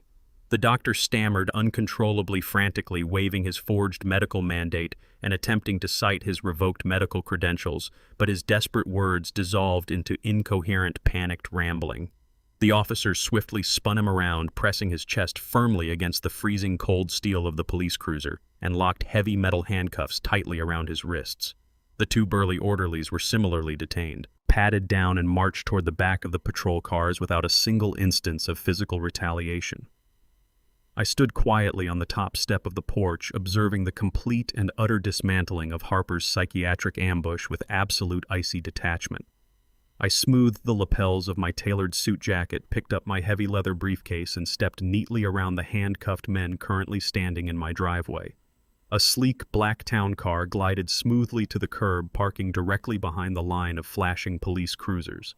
The rear passenger door swung open, revealing Oliver sitting calmly in the dark leather interior, his secure phone pressed to his ear as he finalized the commercial corporate evictions. I slid into the back seat and pulled the heavy door shut, sealing out the chaotic noise of the arrests and the biting winter wind. I locked eyes with the driver in the rearview mirror and issued a single definitive command. "Drive to the hotel," I stated coldly. "It is time to end this." Oliver's black town car glided through the freezing, illuminated streets of the downtown financial district, carrying us swiftly away from the chaos of my front driveway. I sat in the quiet, temperature-controlled cabin, watching the city blur past the tinted windows. The flashing red and blue lights of the county police cruisers faded into the distance, taking the corrupt psychiatrist and his hired muscle straight to a federal holding cell. The immediate physical threat was entirely neutralized, leaving only the ultimate financial reckoning ahead. Oliver maneuvered the heavy sedan smoothly up the sweeping circular driveway of the Grand Imperial Hotel, bringing the vehicle to a perfectly measured halt directly beneath the sprawling crystal chandelier of the main entrance. A uniformed valet rushed forward to open my door. I stepped out into the biting winter air, my polished leather shoes planting firmly on the imported marble pavement. I gripped the heavy brass handle of my weathered leather briefcase. It contained the absolute unmitigated destruction of my son's fraudulent empire. I walked through the towering glass doors and entered the massive, brilliantly lit lobby. The space was packed with the city's corporate elite wrapped in bespoke tuxedos and dripping with inherited diamonds.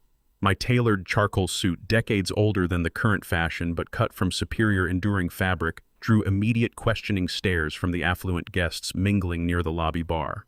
I ignored their murmurs completely. I did not belong to their superficial world of leveraged debt and manufactured prestige. I was the invisible architect who owned the concrete beneath their feet. I marched across the polished marble floor with the unyielding rhythmic stride of a commanding officer stepping onto a conquered battlefield heading straight for the grand ballroom. The entrance to the grand ballroom was heavily fortified, transforming a standard hotel corridor into an exclusive, tightly controlled checkpoint. Harper had clearly spared no expense to insulate her fragile theater production from any unwanted reality. A thick velvet rope stretched across the wide hallway, funneling arriving investors toward a polished mahogany podium. Two massive, broad-shouldered private security guards stood perfectly still on either side of the heavy oak double doors, their hands resting cautiously near their tactical communication radios. They wore matching black suits and possessed the cold, unblinking stares of men explicitly paid to handle hostile intrusions with swift, silent violence. As I approached the velvet rope, the lead guard stepped forward, raising a massive flat palm to halt my advance. He looked down at me, his eyes scanning my older, unfamiliar face with total professional detachment. He firmly stated that the Logistics Gala was a strictly private, highly exclusive corporate event. He reached for a heavy leather binder resting on the podium, running his thick index finger down a laminated, meticulously curated guest list. He demanded my name and corporate affiliation. I provided my full legal name in a calm, flat tone. The guard's expression instantly hardened. He squared his shoulders, shifting his massive frame to completely obscure the gap between the oak doors. Harper had anticipated my potential survival and issued strict, explicit instructions regarding my physical presence. The guard informed me with a distinct edge of manufactured authority that my name had been expressly flagged by the event coordinators. I was permanently blacklisted. He ordered me to turn around and vacate the hotel premises immediately, promising to utilize physical force if I refused to comply with his absolute directive to deny my entry. I did not raise my voice, argue with his aggressive tone, or attempt to physically push past his massive frame. I understood he was merely a paid mercenary executing a directive issued by a woman who severely misunderstood her own operational authority. I maintained my perfectly still posture, letting the tension hang heavily in the quiet corridor. I placed my weathered leather briefcase flat onto the surface of the mahogany podium and snapped the heavy brass latches open with a sharp, echoing click. The security guard tensed, preparing for a confrontation, but I simply reached inside the main compartment.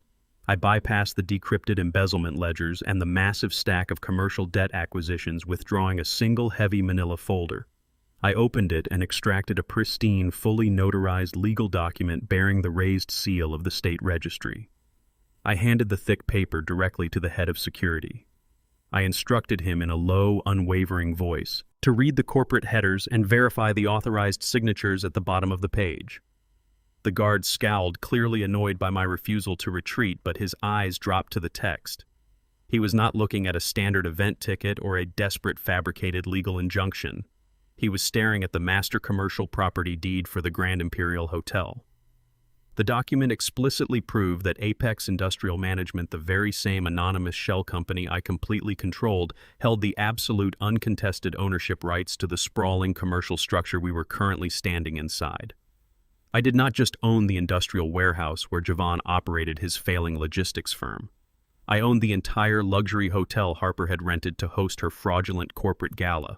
The head of security stared at the notarized commercial deed, his eyes tracking the state seals and my printed legal name matching the corporate ownership.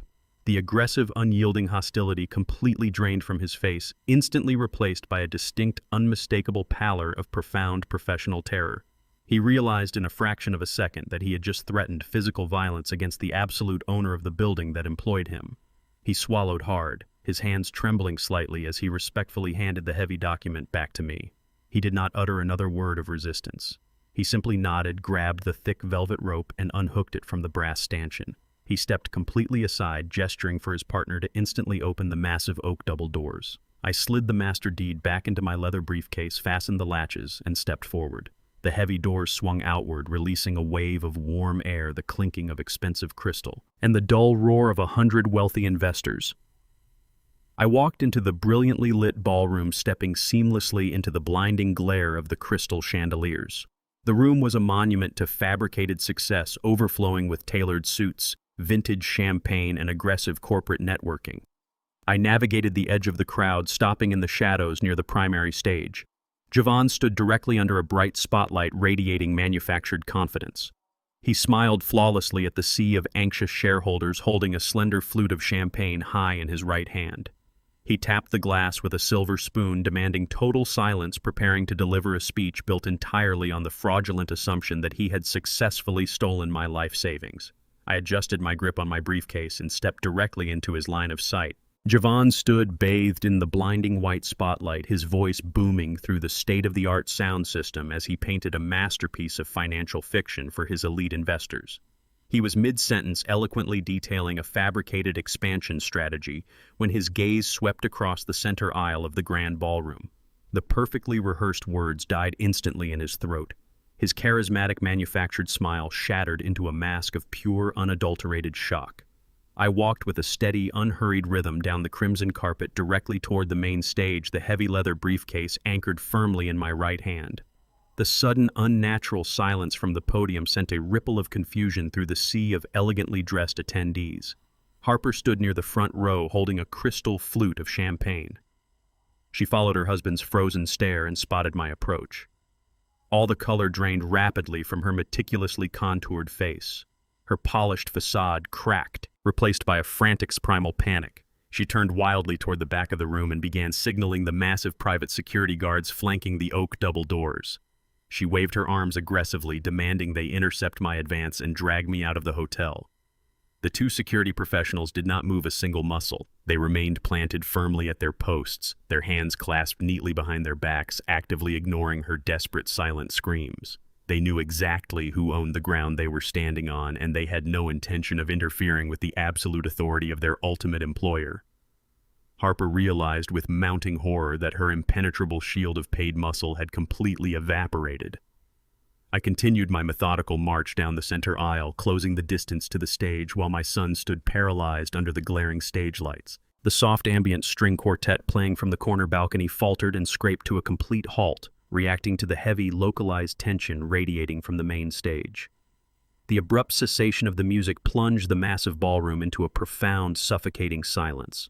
Over 400 wealthy investors, venture capitalists, and elite socialites turned their collective attention away from their catered dinners and vintage champagne.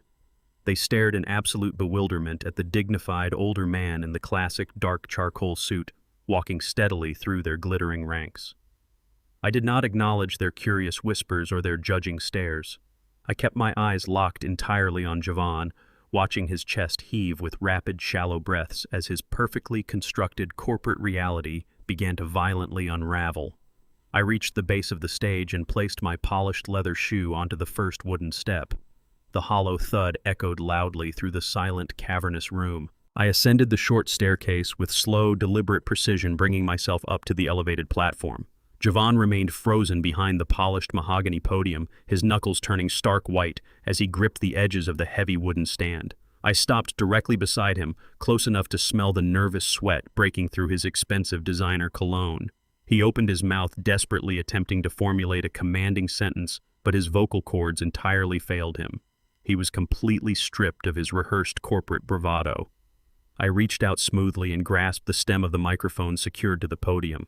Javon's hand trembled violently as he instinctively tried to hold on, but he possessed no actual power in this dynamic.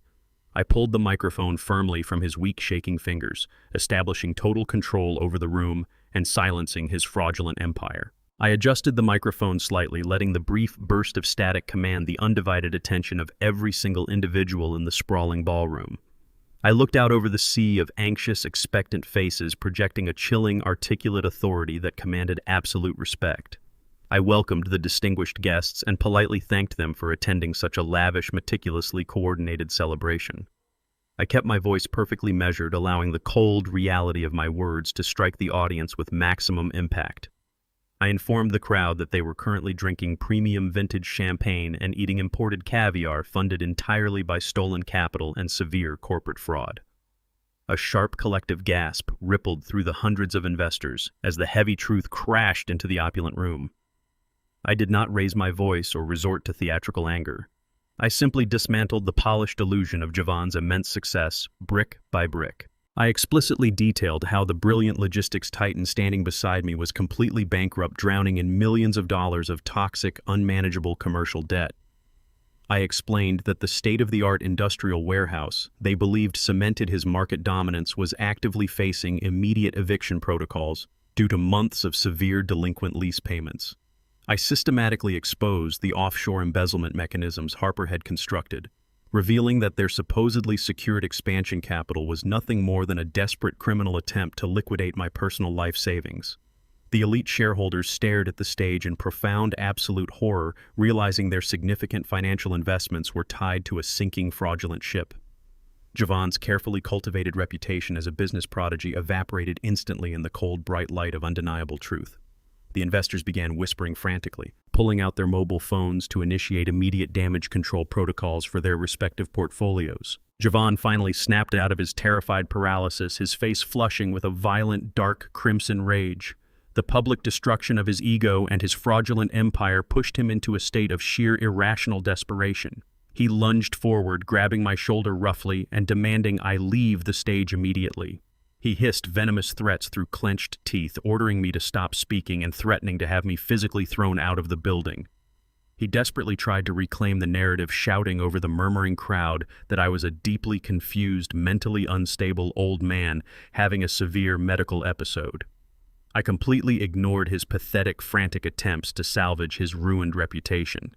I smoothly brushed his trembling hand off my tailored jacket, refusing to acknowledge his aggressive physical posturing.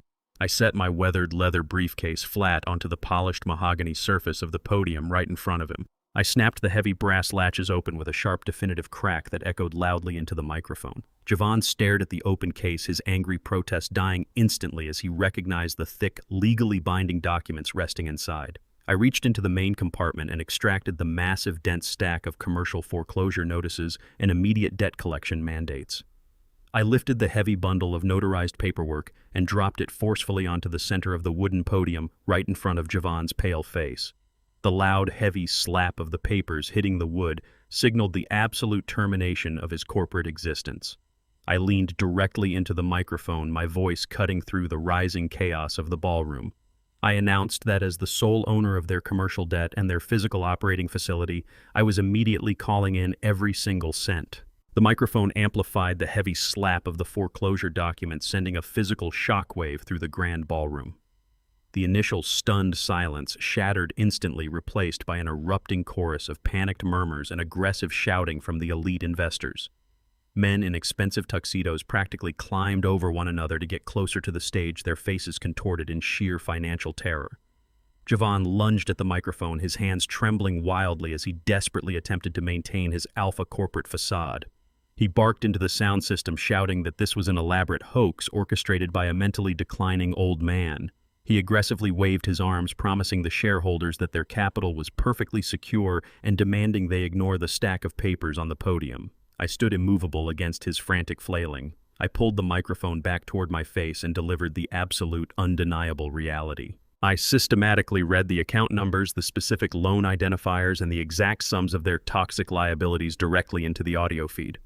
I calmly informed the terrified crowd that I had personally purchased over $3 million of Javon's defaulted commercial debt exactly 6 hours ago. I explicitly stated that I was now the sole owner of every single outstanding credit line holding their logistics firm together. Furthermore, I announced that the immediate foreclosure protocol on their central operating facility was currently active and legally binding. I pointed to the notarized documents resting on the mahogany wood, inviting any venture capitalist in the room to come up and verify the state seals for themselves. The realization hit the crowd with devastating force. Their investment capital was entirely gone, legally seized, to cover the catastrophic mismanagement of my own son. Javon's desperate denials drowned in a sea of furious, demanding voices. The entire ballroom rapidly devolved into a chaotic tribunal. Investors began shouting threats of immediate litigation directly at Javon, demanding their money returned before the banks officially froze the accounts. Harper recognized the absolute collapse of her carefully orchestrated empire and initiated her final desperate defensive maneuver. She pushed her way aggressively through the angry crowd, climbing the short staircase to the stage with tears streaming down her meticulously contoured face. She threw her arms around Javon, projecting the perfect image of a terrified, victimized wife protecting her husband from a cruel assault. Harper grabbed the microphone, crying loudly into the audio feed, begging the investors for compassion and patience. She deployed her most lethal manipulation tactic, adopting a tone of profound, heartbreaking sorrow. She publicly declared that her beloved father-in-law was suffering from severe, undiagnosed dementia. She tearfully insisted that my claims of wealth and debt ownership were nothing more than the tragic, fabricated delusions of a severely sick mind. She pleaded with the shareholders to understand that the documents on the podium were forged nonsense produced by a man who could no longer distinguish reality from hallucination. She looked directly at me, her eyes filled with crocodile tears, but burning with a venomous, calculating rage beneath the surface. She played the room masterfully, appealing to the crowd's inherent discomfort with mental illness, attempting to shift the narrative from corporate fraud to a tragic family medical emergency. A few investors hesitated, their furious shouting dropping to uncertain whispers as they processed her convincing performance.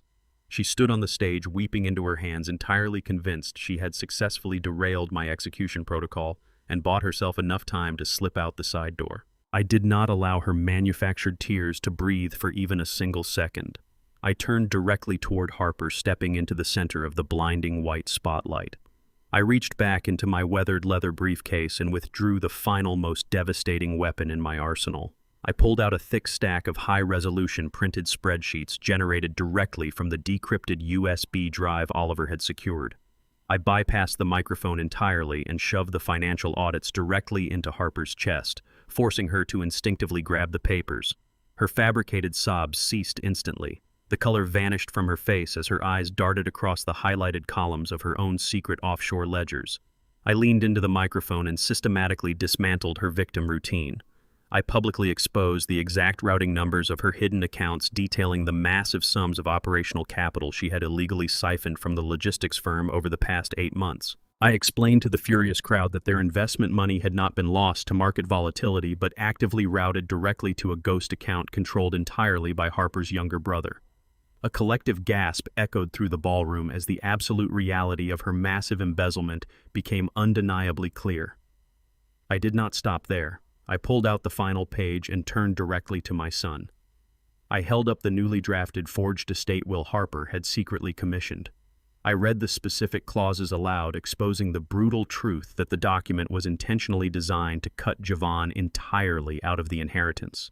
Harper had never intended to save his failing company or share the stolen wealth. She had planned to legally isolate him, strip him of every single asset, and leave him to face the federal fraud charges alone while she vanished across the border. Javon stood completely paralyzed, his breathing shallow and erratic as the sheer magnitude of the deception crashed down upon him.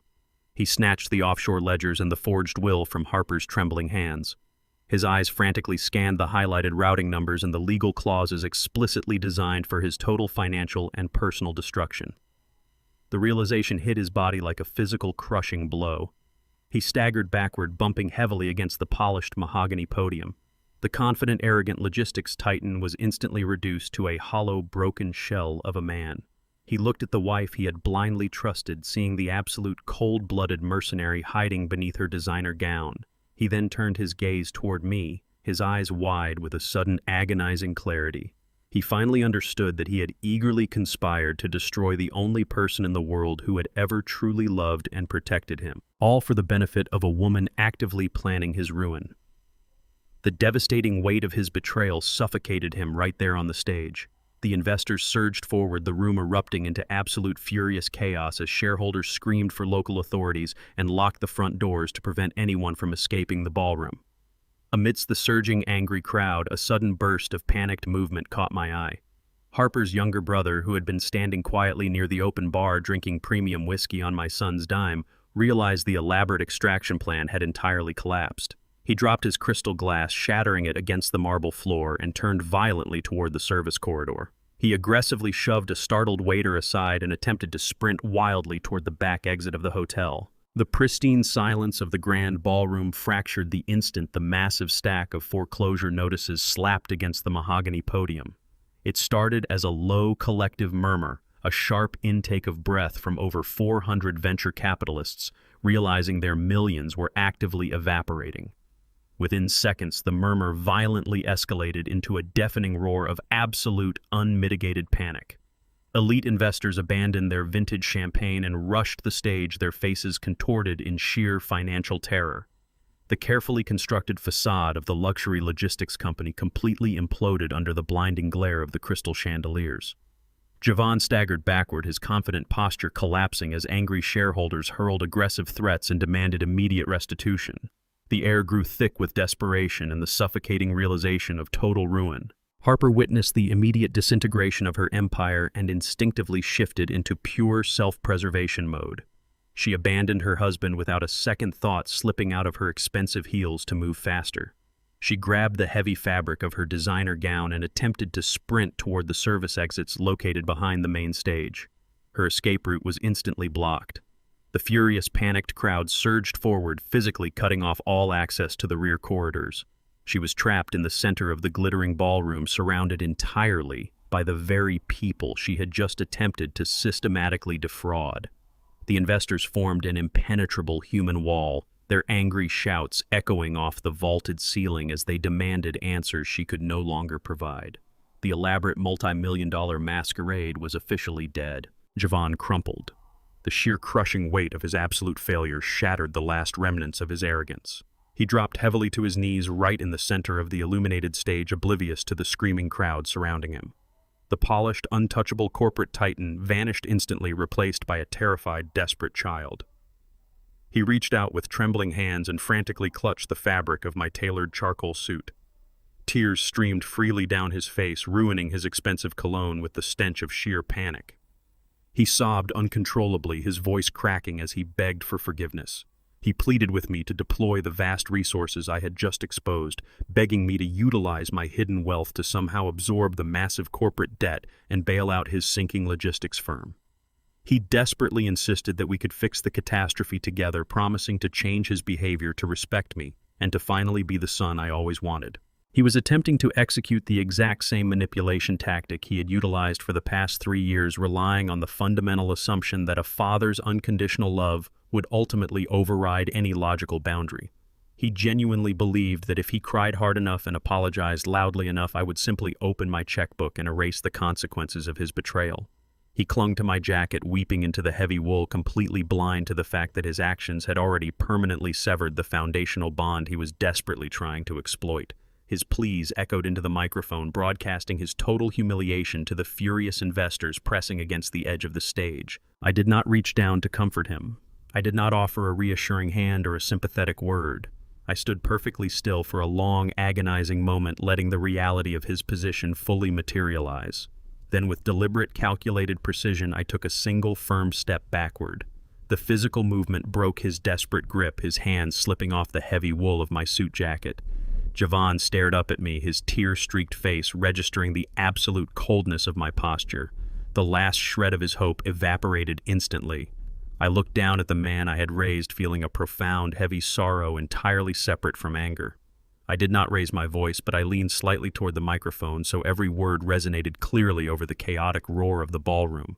I addressed him directly, my voice devoid of any warmth or paternal instinct. I stated that he had spent the last 3 years systematically planning to steal my life savings. I reminded him that he had eagerly conspired to fabricate a severe mental illness to strip me of my civil rights and lock me in a psychiatric ward.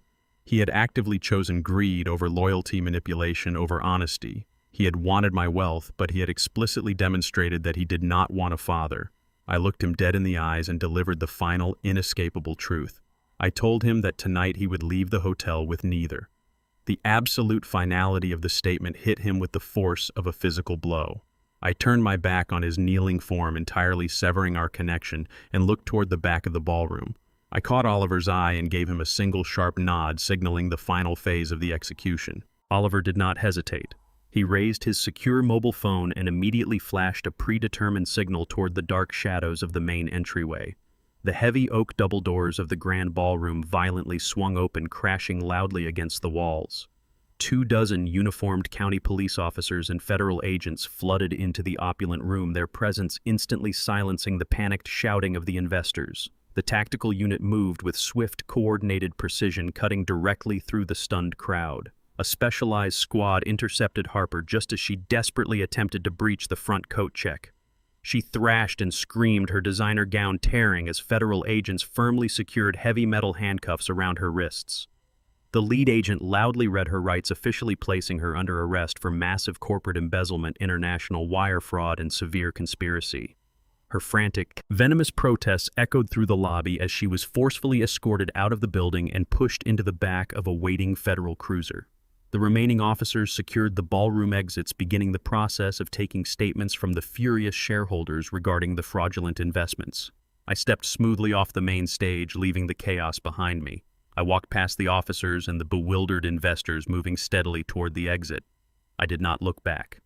Javon remained kneeling entirely alone on the brilliantly lit empty stage. The massive stack of foreclosure documents rested heavily on the podium above him. He was completely ruined, surrounded by the shattered remnants of his fabricated empire, left to face the absolute uncompromising consequences of his own catastrophic greed. The catastrophic collapse of Javon's logistics empire completely dominated the regional financial news cycle for the next 2 weeks. The sheer scale of the fraud, coupled with the dramatic public arrest of the executive team during a high-profile luxury gala, provided the press with endless scandalous material. I spent my days quietly tying off the loose ends of the corporate structure I had systematically dismantled.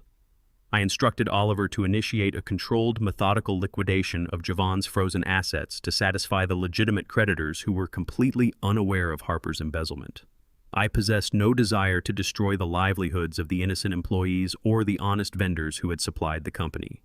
We ensured every outstanding payroll account was fully funded and every severance package was aggressively compensated before finalizing the total bankruptcy of the logistics firm. Harper remained in federal custody, entirely cut off from her brother's offshore accounts. The authorities had intercepted the wire transfers, freezing the stolen capital before it could cross international borders. She was facing decades in federal prison for conspiracy and wire fraud. Javon, completely stripped of his wealth, his corporate identity, and his fraudulent wife, was awaiting trial for his active participation in the embezzlement scheme. He was entirely ruined, forced to rely on an overworked public defender because his accounts were seized. I did not visit him in the holding cell. The time for paternal guidance had officially expired the exact moment he attempted to force me into a psychiatric ward for a paycheck. I refused to let the collateral damage of my son's greed destroy the only person who had demonstrated genuine loyalty during the entire ordeal. Maria, the quiet, observant maid who had risked her job and her residency status to retrieve Harper's discarded flash drive, had vanished into the shadows following the chaotic dinner party. I tasked Oliver's security team with locating her. They found her renting a cramped, deteriorating apartment on the industrial edge of the city, struggling to support her 2 young daughters after Harper had abruptly terminated her employment. I drove my battered truck across town on a quiet Tuesday morning, parking near the cracked sidewalk of her building. I walked up the concrete stairs and knocked firmly on the thin wooden door. Maria answered, her face instantly registering a mix of profound shock and deep apprehension. She clearly expected retaliation from Harper's legal team. I offered her a gentle, reassuring smile, immediately dispelling her fear. I did not stand in the hallway and offer empty platitudes. I handed her a heavy, pristine manila envelope. Inside rested the notarized property deed to a newly constructed, modest 3-bedroom house located in a quiet, safe suburban neighborhood with an excellent public school district. I had purchased the property outright, placing the deed entirely in her legal name. The house was fully furnished, the utilities were permanently covered by an anonymous trust, and the property taxes were prepaid for the next decade. She stared at the legal documents, her hands trembling violently as the absolute reality of the gift began to penetrate her shock. I did not stop with simply providing a safe, secure physical home. Maria had risked her entire life to protect mine, and I intended to guarantee her absolute security. I reached into the inner pocket of my wool coat and withdrew a second, smaller envelope. I explained that Oliver's legal team had formally initiated the necessary bureaucratic protocols to completely secure her permanent legal residency status, fully funding the immigration process and absorbing all associated legal fees. Furthermore, the envelope contained the finalized paperwork for an irrevocable educational trust fund. I had deposited enough capital into the secure account to guarantee full unrestricted university tuition for both of her young daughters. The money was completely locked, legally inaccessible to anyone except the girls when they reached college age. I wanted to ensure that her children would never have to clean houses for arrogant, abusive employers to survive. Maria dropped the envelopes onto the small table in her hallway and collapsed into my arms, weeping with a profound, overwhelming gratitude. She thanked me repeatedly, her voice thick with emotion, calling me an angel sent to save her family. I held her gently, assuring her that she had earned every single cent through her own courage and basic human decency. She had chosen loyalty over fear, and I was simply balancing the scales. I stepped back, tipped my hat respectfully, and walked away from the apartment. I had kept my silent promise to protect the innocent. I drove the battered truck back to my quiet suburban neighborhood, pulling smoothly into the empty driveway. The massive, threatening white medical van and the aggressive police cruisers were long gone, leaving no trace of the chaotic confrontation that had occurred on the frost-covered asphalt.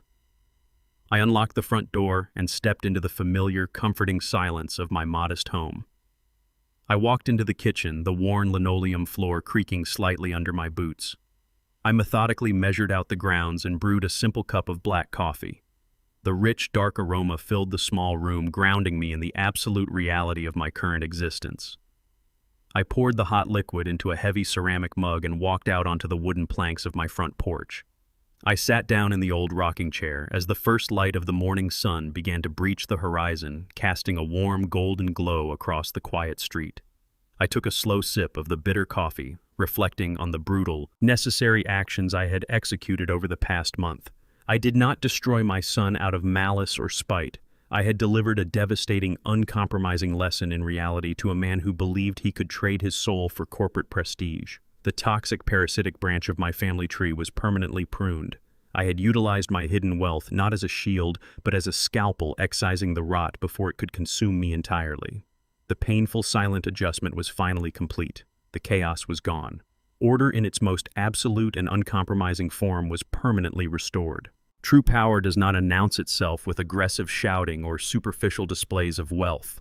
It operates in absolute silence, waiting patiently for the perfect moment to strike. The most dangerous adversaries are rarely the ones standing in the spotlight demanding constant attention. They are the quiet observers assessing every structural weakness from the cold shadows. Betrayal ultimately acts as a mirror, revealing the genuine character of those who claim to love you. When you strip away the polished illusions of greed and manipulation, only the uncompromising truth remains.